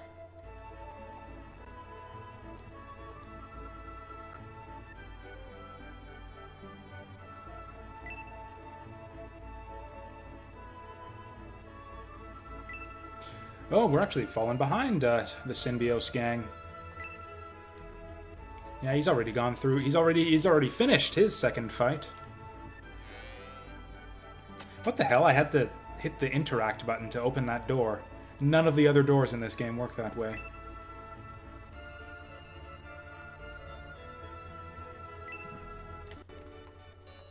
Hey, the good prince of the Empire. That's us. We're the only good prince in the Empire. The rest of them are all jackasses.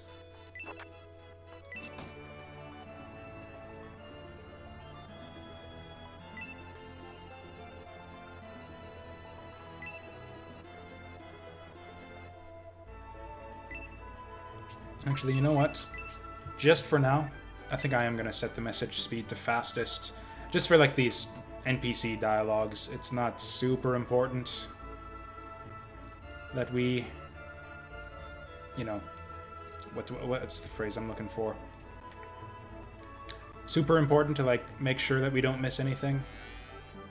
I'm not going to be too distressed if I skip over a text box and, miss something. There we go. This is what I'm looking for. Fuck you!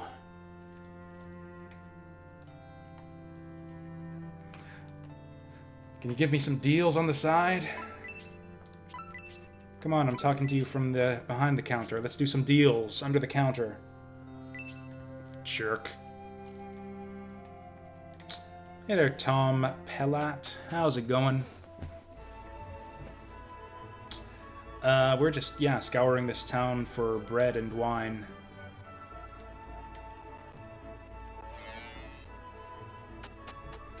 I don't know, maybe I should just skip on to the next fight.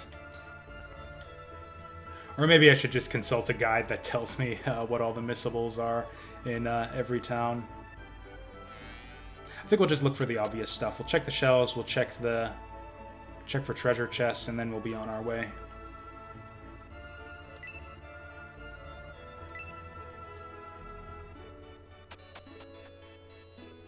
And also, I guess, any suspicious-looking NPCs who look like they might have portraits.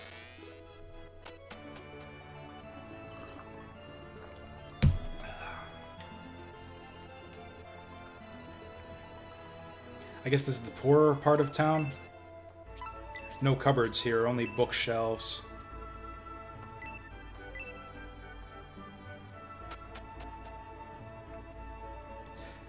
Yeah, that's fine. I'm just being thorough because I missed out on so much stuff in the first game. Like, I played through, or Scenario 1. Whenever I say the first game in this context, I mean Scenario 1. But yeah, I only realized, like, halfway through Scenario 1 that there's, like, hidden stuff littered all over through the towns, and you could miss out on, like, permanent stat upgrades if you don't go through and scour every building. So I'm kind of doing that right from the beginning in Scenario 2 now. Which means that Scenario 2 might take a bit longer in the end. I don't know. Although so far the the single battle we've done was easier than the one in at the start of Scenario 1.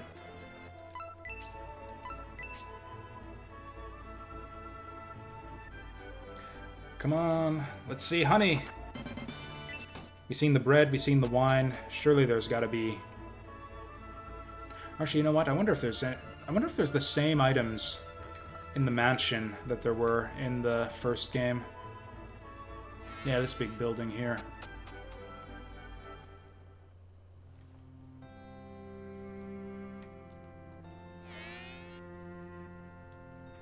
That would be a bit weird if, yeah, Scenario 2 were easier than 1. I kind of speculated that maybe this would end up being, like, way harder than the first one, because, you know, they expect you to have gone through Scenario 1 by now, so now they can, like, take the kid gloves off right from the start. Like, maybe see some battles at the start of Scenario 2 that are as hard as the ones at the end of Scenario 1, but yeah, that doesn't seem to be the case so far.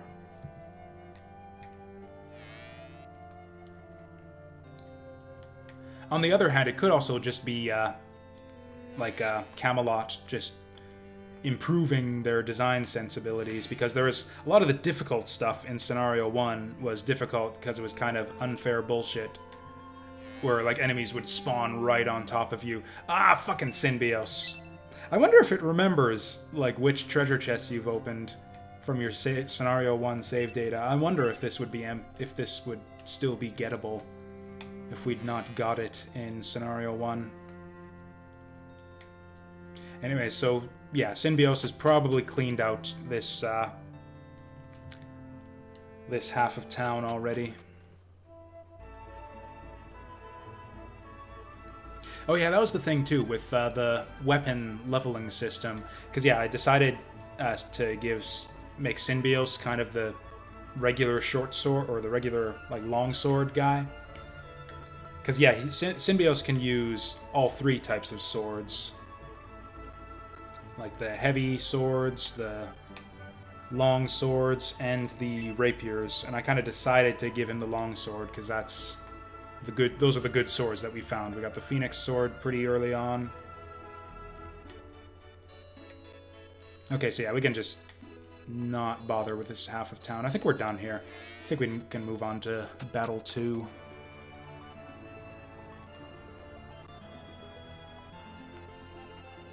I really hope there's a battle, like, right now.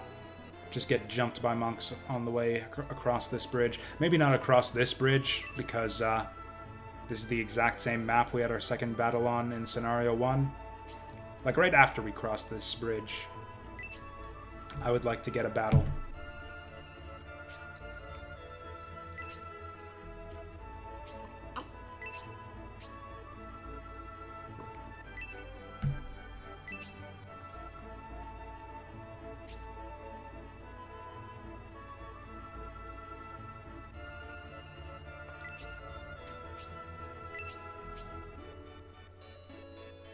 Oh, I must have misunderstood that. I thought all of us were going with Garzel.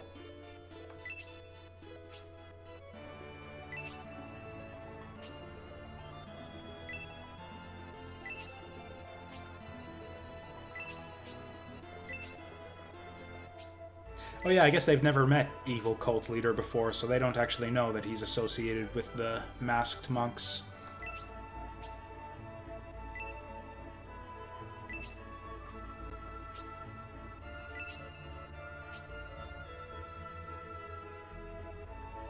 That sneaky what? What was he about to say there? What was the rest of that sentence?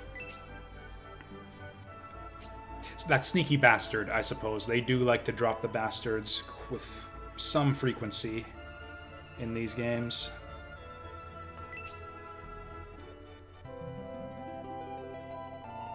Do they really deserve a fanfare? They were kind of on the force already. They were just taking a break. Oh fuck, this means we have to go back to the priest and, okay, is she still poisoned? God damn it, we gotta go back to the church.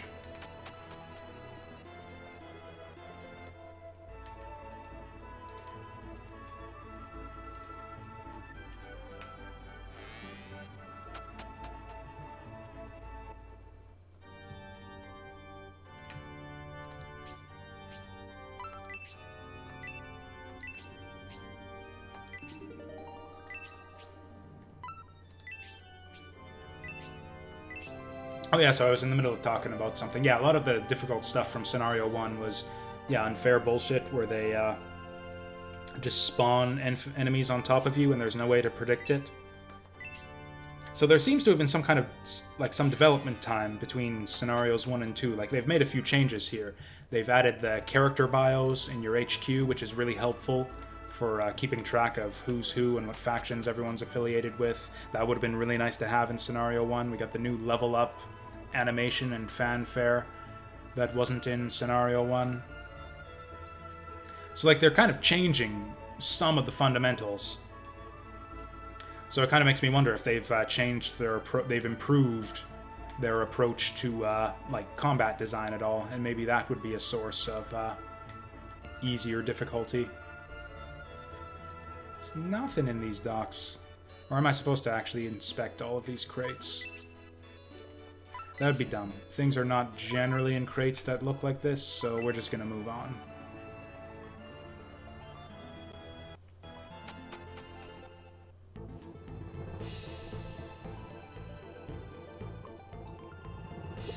Yeah, I do appreciate the...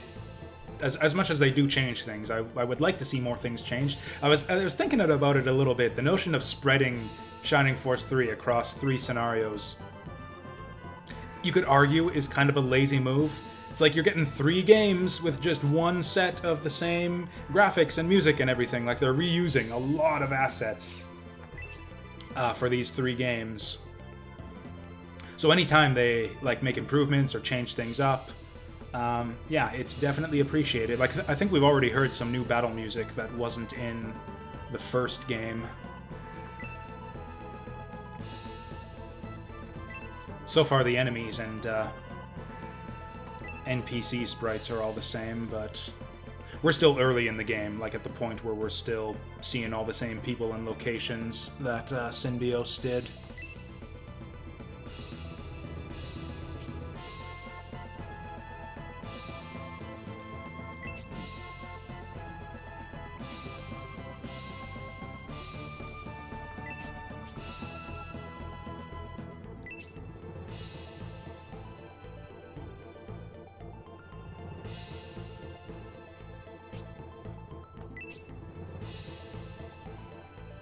Oh, wow.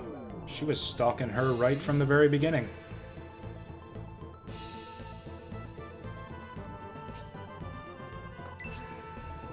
And this Basanda chick here is still the main cult leader that we're seeing here. Like, so we see mostly her, a little bit of this guy. And then weren't there another, like, 1 or 2 cult leaders that we never saw outside of that initial encounter?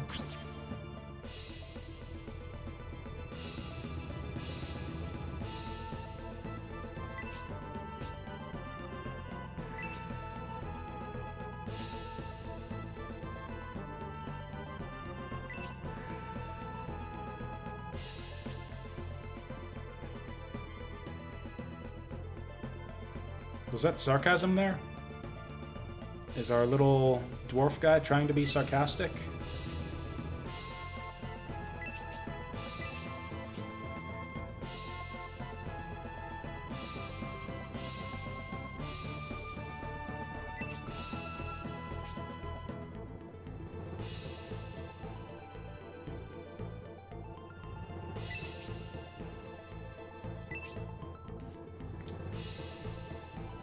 So again, they're kind of... these games do this a lot, where they kind of set it up to make it seem like you have a choice, but then the battle itself ends up being just a straightforward, like, kill all the enemies affair. I mean, our guy recommends going after this guy, but he recommends not doing that. Also, what's with these guys? Aren't these Imperial troops?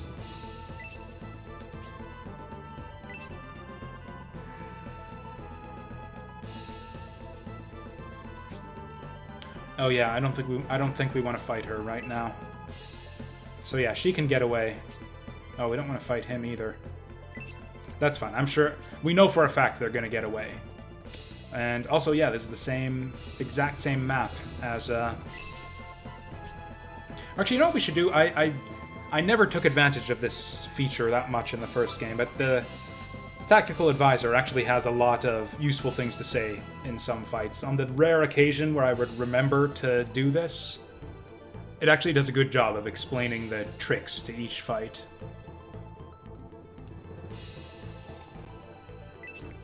So yeah, let's actually do what he says then.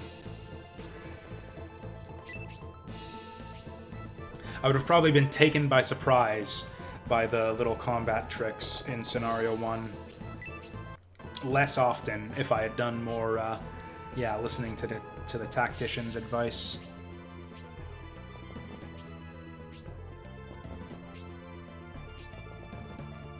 Again, I seriously doubt that there's any sort of branching path based on whether you catch up with him in time, but let's just do what he says.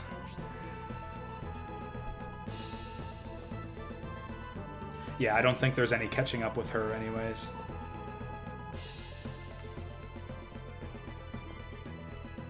Though apparently there was a trick in Scenario 1 where it's yeah, this priest up here appears for the one fight in the manor where you get like kind of ambushed. Apparently if you run up and hit him before he teleports away, you get a special item that lets you do something in Scenario 2. I totally missed that though.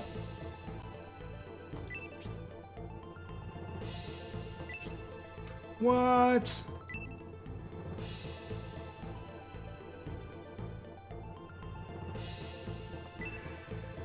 Oh, Cruert's a jackass.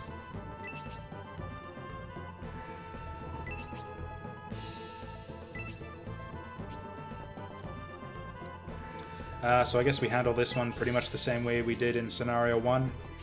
It being the same map and all. Yeah, we just run for the trees and take advantage of the land effect.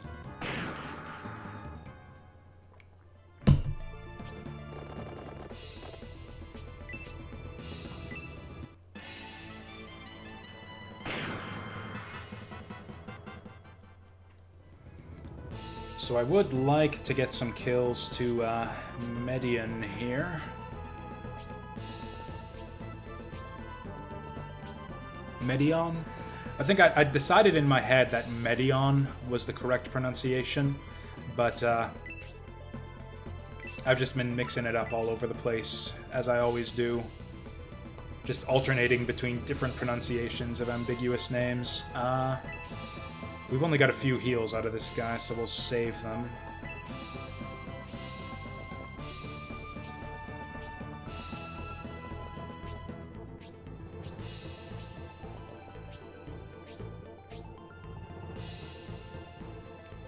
For some reason, it's a bunch of, like, EO names for the main characters in these games. So you got, like Medion, Julian, Synbion, or Os, whatever. Yeah, you got Julio, Synbio, and Medio. If I'd have known the names in advance, I would have changed them to those names in Scenario 1. You know what? I don't even care about all those other shitty numbers. We actually, that was a great level up right there. We got everything, and then the double attack as well.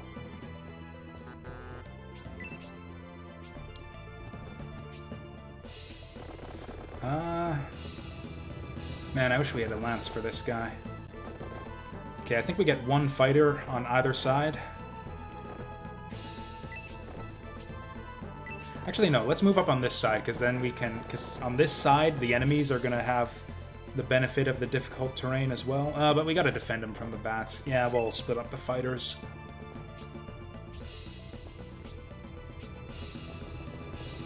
Ooh, that's a bad move there, buddy. So I think we want... Yeah, as much damage on this guy as possible.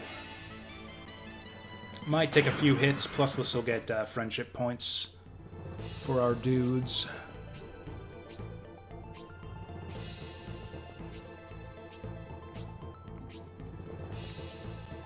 Yeah, that's the thing. If you want to like build up friendship levels with your characters, the best way to do it is actually to get a bunch of little hits with like piddly, no damage attacks.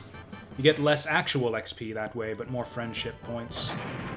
I actually, the more I think about it, the more I like the whole Force friendship system in these games. It's kind of a weird... Like, to actually get the friendship points is kind of a weird, counterintuitive system. But... Or actually, we'll keep him over here so he has good access to the grass. So he can kind of run away if he needs to. But the awesome thing about it is it gives a very strong incentive to not have your characters die. That's kind of the thing that a lot of tactical RPGs struggle with. Where it's like, they either go full bore, like the Fire Emblem series, where it's like you let someone die and you're fucked. You have to either restart the fight or you never see them again. Or they do it like a lot of other games do, and there's just no penalty. You might as well just run your guys forward and suicide them all, because who gives a shit? Whereas, yeah, Shining Force 3, it like kind of rewards you, basically, for...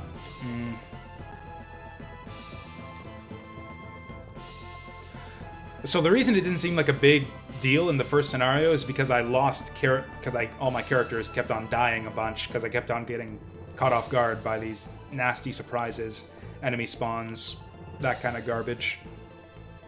Whereas the few times that I was able to max out my friendship levels among my party members, it was really beneficial. Like the Synbios attack bonus, when he's at max friendship with a dude, it would like triple their damage output. It was insane. Like that brief period where we had our archer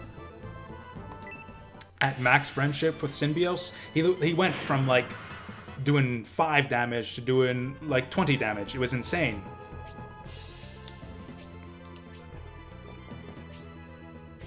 And yeah, it takes you like 3 or 4 battles to gain a friendship level, and then you just lose it immediately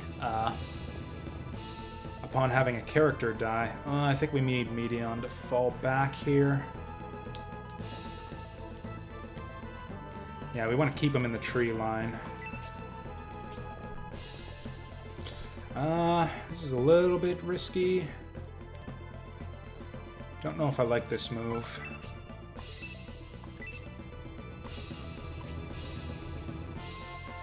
I'm pretty sure she can do 11 damage. Oh, okay. The way it divides the battle between... Oh, that's not good. Oh, that's pretty good. If I can get her some HP and defense... Ooh, that's not good. So I failed to kill anyone with that last volley of attacks. We're taking a bunch of damage now. Okay, we can take away this guy's activation at least. It's kind of a waste of damage, but... Hey, everyone's going up. Yeah, still the Horseman with the small level ups, though. I'm not a fan of that. And he takes 2 from the poison.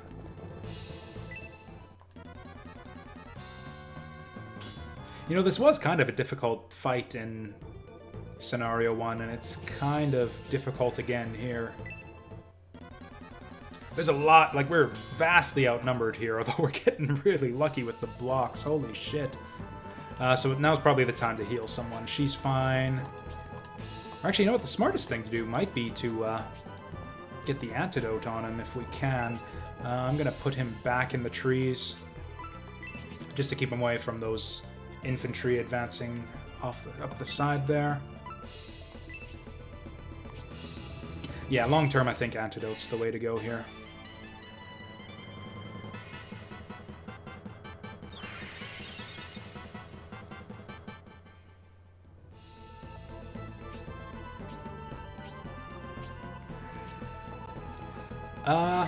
So the best way I found to level healers in Scenario 1 was to give them a staff that gives them offensive magic.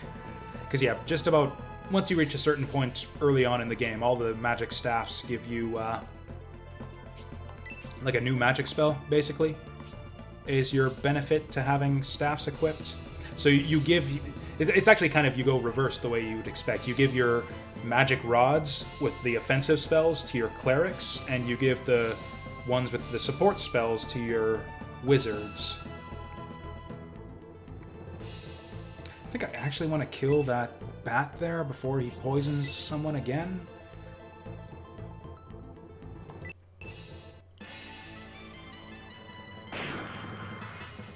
Yeah, I don't want that bat getting another turn.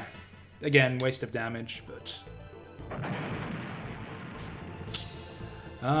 now things get a bit dicey.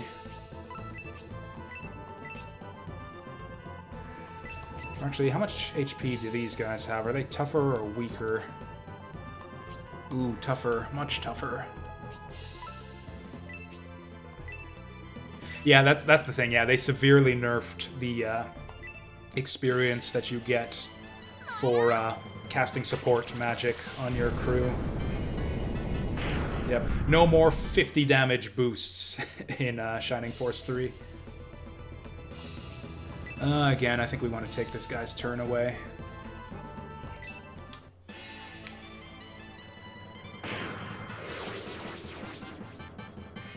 Okay, my phone just thought I was talking to it there, I guess.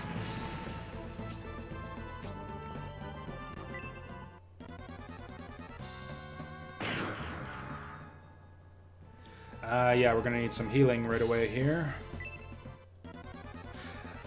Actually, we're probably gonna need a lot of healing right away here. Probably gonna have to use some healing berries in addition to the priest. Okay, so... Actually, Medion's doing alright here. We could just give it to Campbell. Problem is, Uryudo is gonna take a beating right away as well. Whatever, we'll give this to Campbell for now.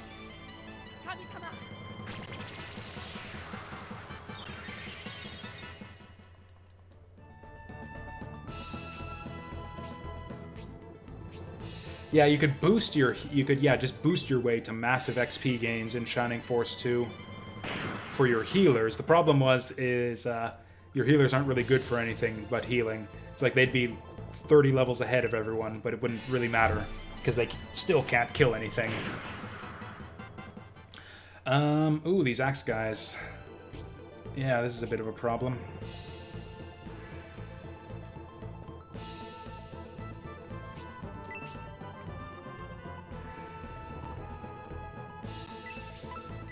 No, I think we still take out the easy guys first. Except he's got the good land effect, so we'll do more damage beating on this guy. Okay, is there any of these guys taking damage already? Oh, you know what? We can go for the monk. We can take him out before he gets another turn. Nah, we can't do that. 0 land effect, forget that.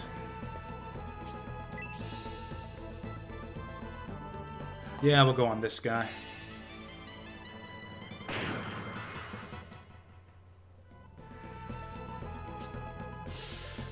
Oh, hey, she apparently got a magic point somewhere along the way.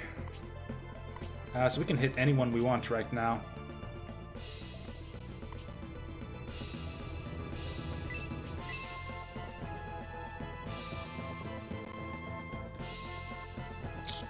This is bad. She's probably gonna die. So maybe we save the magic and just have her heal... Heal who? Probably herself. Probably heal herself and back up.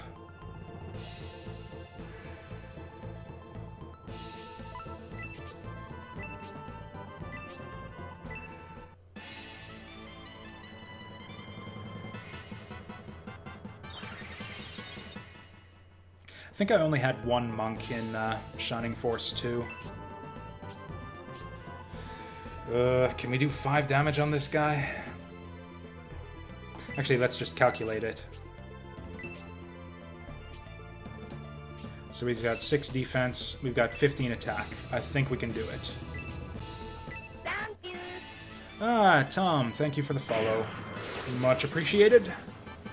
Yeah, even with... I don't think that weapon type disadvantage decreases your damage at all. I think it's just that having the type advantage increases it. So yeah, we can kill these axe guys just fine.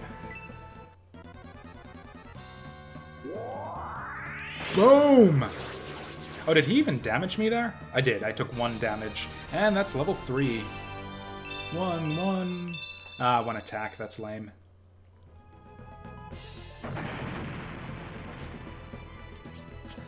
Who needs healing? So our guys are reasonably tanky right now. I think we actually want to wait for them to get a little bit lower before we start doing the heals. Okay, I don't want to block that space off. Yeah, let's just smack him. Smack him with the stick. That'll help us level up our staffs also. Get weapon levels.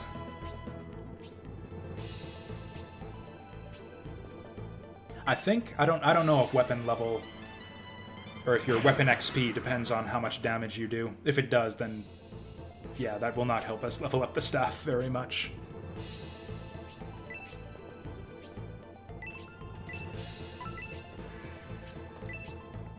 Yeah, let's beat up this guy.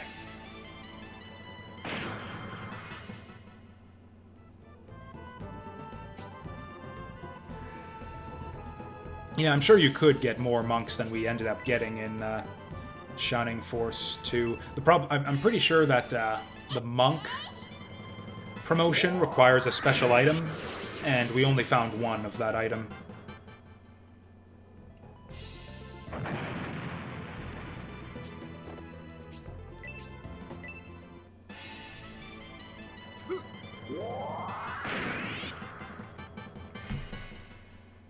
Oh, okay, if weapon XP maxes at 5 points, then 1 is fine. Actually, hey, we might actually get a level on our priest here. Oh, medical herb, that'll help us too. Still no level up, that's kind of gross. But he'll probably get the rest of the way there by healing the rest of the party. Incidentally, we haven't had to egress yet, which I don't know if this game is just easier. It seems like we got a stronger party than we did in the first game.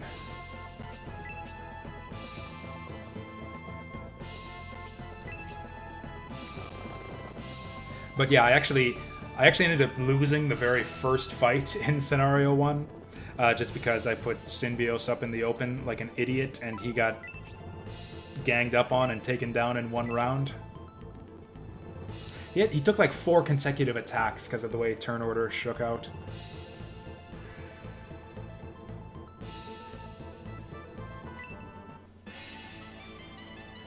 And then yeah, I ended up having to egress out of this fight too, because we got all the way to the boss fight and didn't have enough resources to push through to the end, so I had to egress out of this fight and redo it in Scenario 1 also.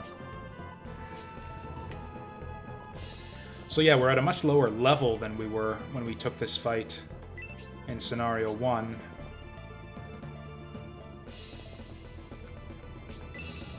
But we're still doing alright. I think part of it might be just that I know the game better now and I'm making better tactical decisions. Is it really worth healing her? She's only good for 1 more cast. Whatever. Just for the XP, because apparently he still didn't level up. There he goes. Oh, does he get that MP? So when he gets 2 MP from a level up, does he actually gain 2 MP? Because that might actually give him another heal. Okay, looks like it doesn't.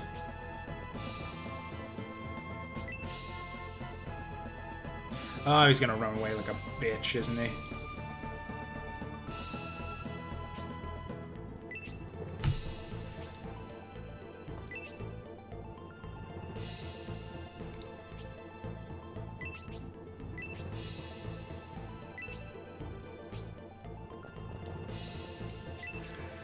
So we got one fire and like one healing herb left to take out all these guys. I think we might end up in the same situation we did in Scenario 1 for this fight. Yeah, our priest is useless now. Actually, that's not true. He's got two healing herbs. Wow, that's more than I thought.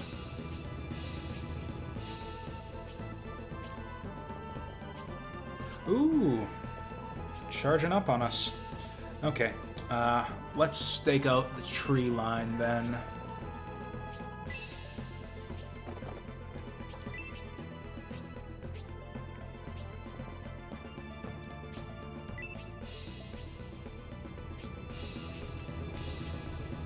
It would be nice to get the first attack on them, but yeah, with their buddies there supporting.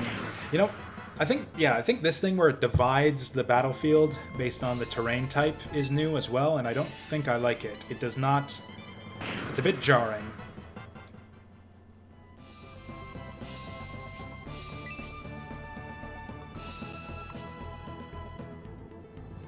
How do we want to do this? Definitely going to save my last fire spell for the boss.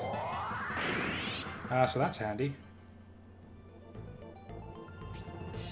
Actually, yeah, this... she'll be fine. She can take one hit.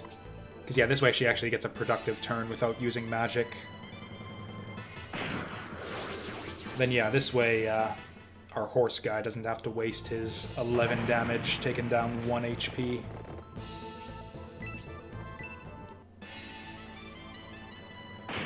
His 8 damage. I haven't played Shining the Holy Ark, no. I've actually never played any Saturn games other than Scenario 1 of Shining Force 3. So yeah, this is actually kind of my first experience with the Sega Saturn as a whole. Who's he going for? Interesting. Not smart, but yeah, interesting. I think I actually want to give the kill to someone else. Also, yeah, she's not going to kill him, so this will get us more friendship levels. Is it actually set in like the same universe and like the same setting and everything? That would be kind of cool.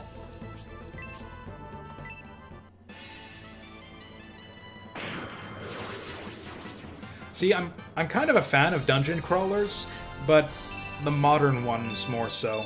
Like, I've tried to play old-school first-person dungeon crawls, like the Ultima console ones like Arcana, and they're a bit archaic for my liking. Whereas the modern stuff, like Etrian Odyssey, I like quite a bit. What's the best way to approach these guys? Probably to cross the road and go for this tree line over here, so that they're stuck on the land.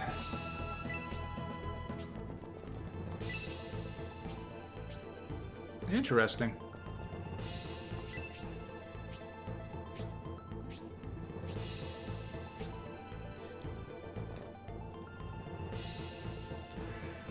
Yeah, we'll... I think this is the way we do it. I think we stake out the strong defensive terrain here and wait for them to come to us. No, he's not going for it. What about these trees?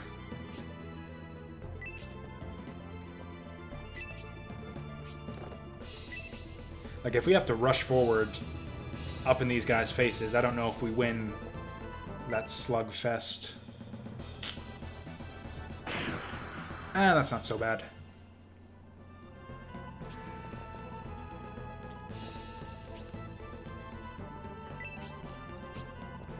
Ooh, this is starting to get bad.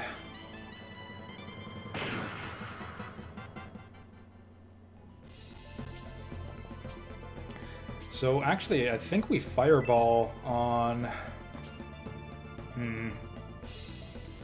Yeah, on one of the soldiers, just to get him out of the way as fast as we can. Well,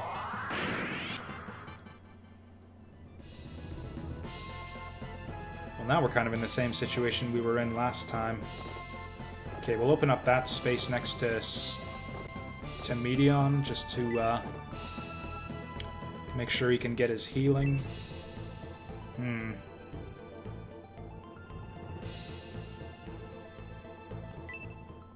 I'm tempted to just leave Medion unhealed this round, because we can potentially kill both of these guys before they get turns. We get her to use magic on this guy, and get our priest to just attack the other. Or actually, can he even run that far? He's got 5 movement, 2, 3, 4. He might not actually be able to move all the way through the mountains here. Oh, he can. Maybe we do that. How bad off is Medion? He's got 10 HP. If he gets critted, then we're kind of fucked.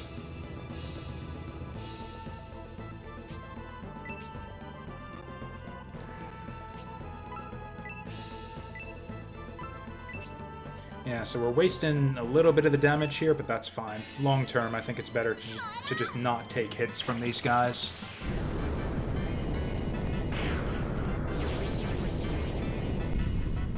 And it's not like we wasted a ton of damage there anyways. Oh, and we get an extra medical herb for it, too? Ooh. Well, okay, the other guy's not going to kill him unless he crits.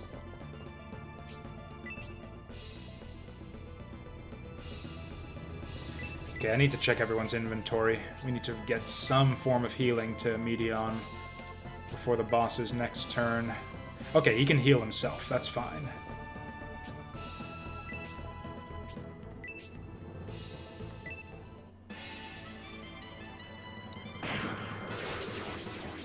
It's always good to be able to get kills to your priest also. Yeah, and we're gonna keep him... Oh, this is him in tough terrain too, so don't even want to think about how much more damage he'd have taken otherwise.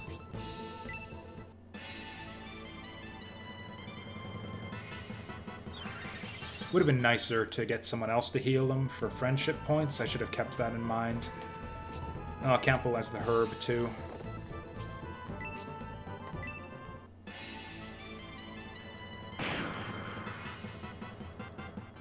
So I remember... is she gonna get one-shotted if I do this? Even if she does, it would take the heat off of Medion. She's still good for her herbs, though, so I think we'll keep her safe in the trees.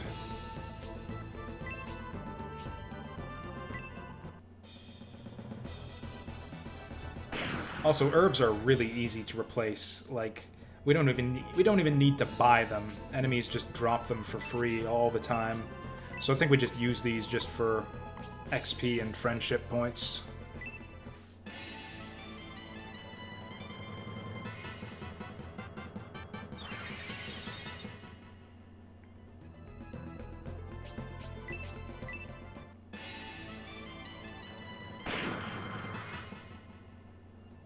Yeah, we got like, what? Like 4 or 5 healing herbs yet to burn through. I think we'll be fine.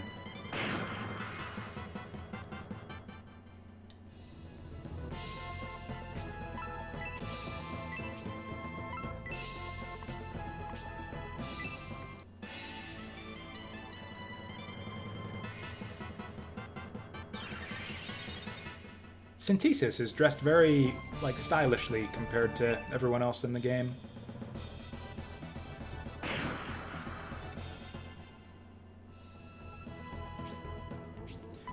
Yeah, let's just heal him again. You never know when that boss is just gonna whip out some 15 damage crit or some nonsense.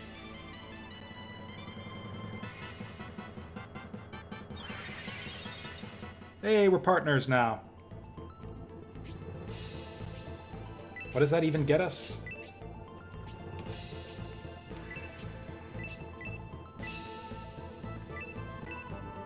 Magic resistance and luck. Luck is actually helpful. I believe that affects your crit rate. Actually, I looked up some basic information about the game mechanics. I definitely know that luck affects your chance of being hit with status effects, and apparently that's the main way that you beat the boss of the bonus dungeon. Because yeah, if you get your luck up high enough, you're basically immune to death spells.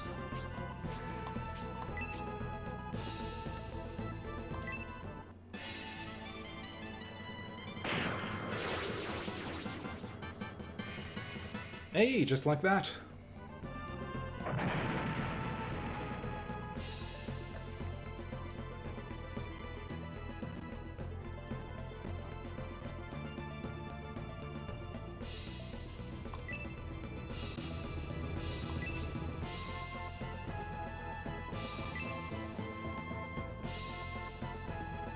I actually don't remember if Synbios met up with Medion here or not.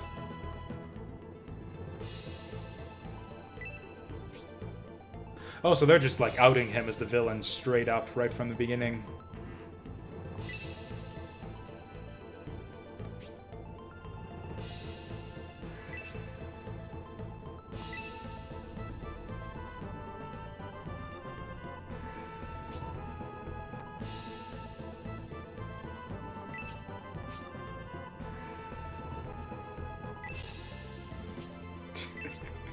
I love that how, like, in the face of Medion's brother, like, plotting to usurp the throne and all of that, he's still concerned about earning respect.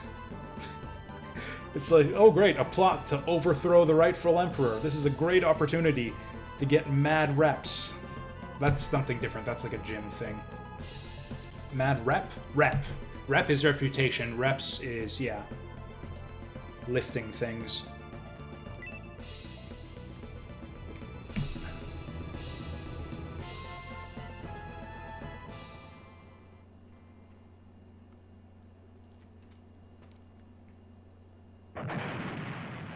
Bombs again.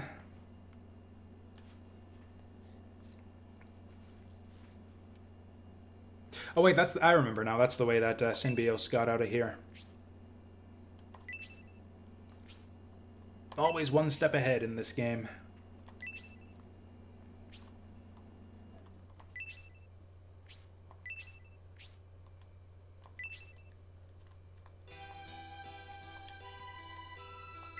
Which I guess is the way that it has to work, because yeah, he needs to clear out these bases so that we can make use of them.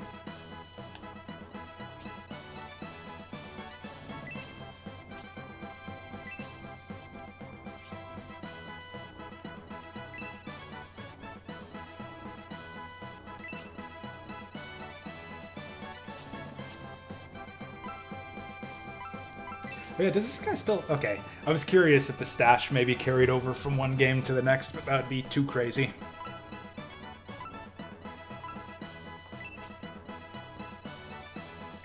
Oh yeah, that's right, we can't save with that guy.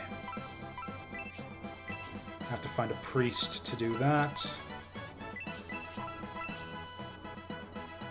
Did we get a weapon shop finally? Can I upgrade some of this garbage?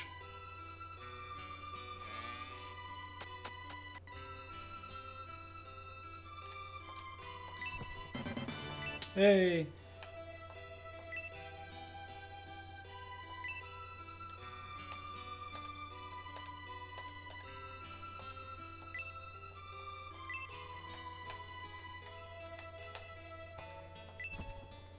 Okay, it looked kind of like I could inspect each individual cupboard there, but apparently not.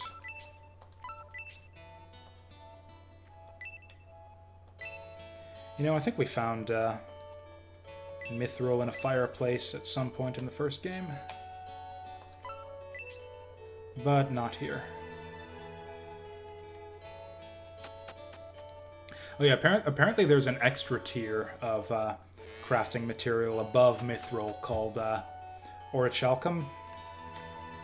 But apparently it doesn't show up until Scenario 3. Also, apparently items are not as big a deal as far as permanent missables in these games as the characters. A lot of characters are permanently missable, But by the time you get to Scenario 3, apparently you'll be able to craft all the items you want at will.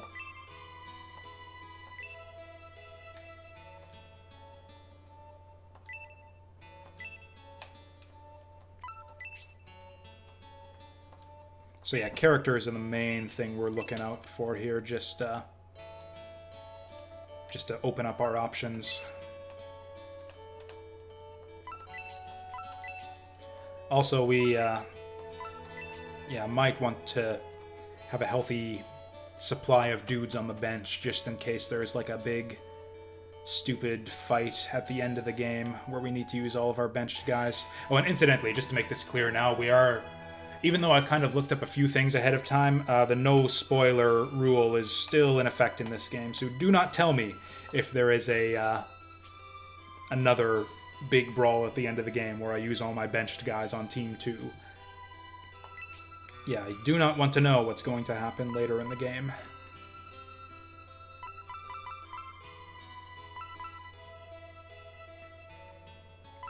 We don't have any archers yet. Oh, is this seriously the one that we start with? No wonder we're doing... our party feels so much stronger this time around. Yeah, I think we just straight up get better equipment to start with. I will give him... Actually, we can buy the ranged items, though. That would be handy. Yeah, the first set of wands get you nothing, but the later ones get you spells. We will get the knives and the lances, though, just for the odd ranged attack that we might need to make.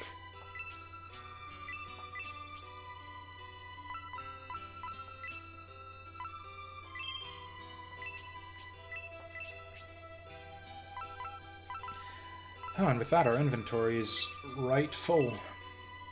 Oh yeah, deals. Give me deals. Whoops, no, I don't want that. Keep hitting the wrong buttons here. So apparently the way deals work in this game is one way to get deals is to just keep going into the buy thing and exiting out until he offers you a deal. But not all shops necessarily have them, so I'd kind of have to use a guide if I wanted to do that. And I don't really care, to be honest. Again, we'll have all the items we need by the end of the game.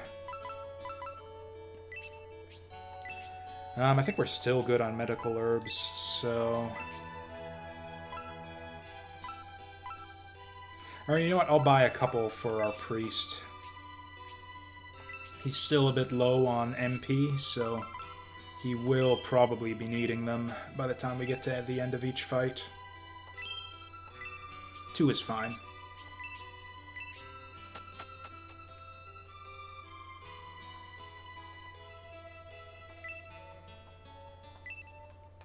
It seems like we're due for another party member right about now. Oh yeah, probably that archer guy that we, that was tied up in the hotel. Why am I calling it a hotel? It's an inn. Yeah, in fantasy games, it's not a hotel, it's an inn.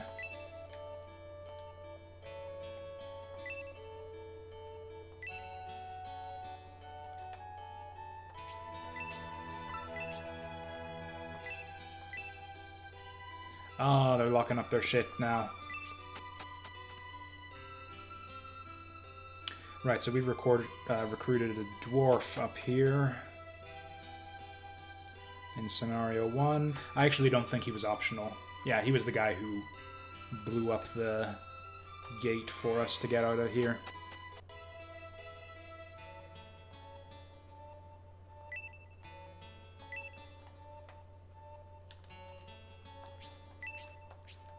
She says that, but she already let Symbios loot the place, didn't she?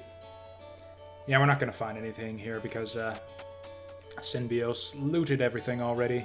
So let's just go up in here.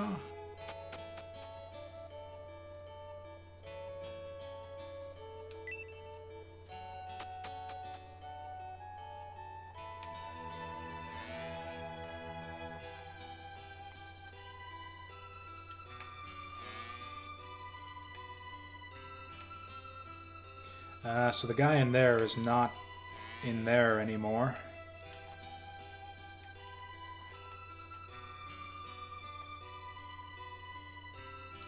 So hopefully we'll run into him later on.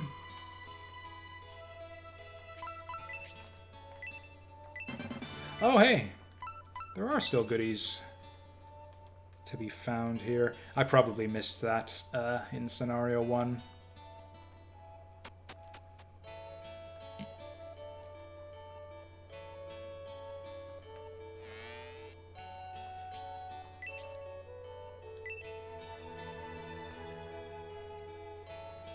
I'm honestly not a fan of having to inspect every drawer and barrel and everything to make sure that we find all of the important items. I think I might be a bit more loose with my town investigations from here on in.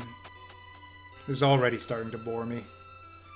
This is certainly something I don't miss from old school RPGs. The modern ones do tend to flow a lot more nicely. In fact, a lot of the modern ones don't even have like towns that you wander through and talk to people like this. FF13 basically did away with towns, and it was a bit controversial at the time, but honestly, I did not miss them. FF3 made a lot of other design decisions that I wasn't necessarily a fan of, but yeah, lack of towns I was perfectly cool with.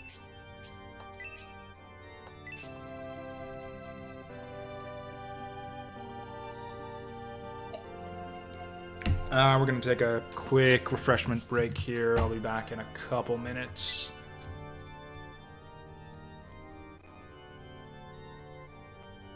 I mean, actually, before I do that, there's just something I want to check quickly. So I set up some emotes for our subscribers, because that's a thing I said I was going to do for like a week, and I never got around to it, but I've done it now. The problem is that there's apparently like an approval process, so I need to wait for my emotes to be approved. And it's been like a day, and it still says they're pending. Yeah, it still says they're pending, so I can't show those off just yet. This is going to be annoying, because I'm not sure these are like the final emotes that I want. So I'm going to have to like test drive a bunch of them, but it's going to take like 2 days every time I want to test out new ones. So that's kind of annoying, but whatever. Anyways, yeah. Back in a few minutes.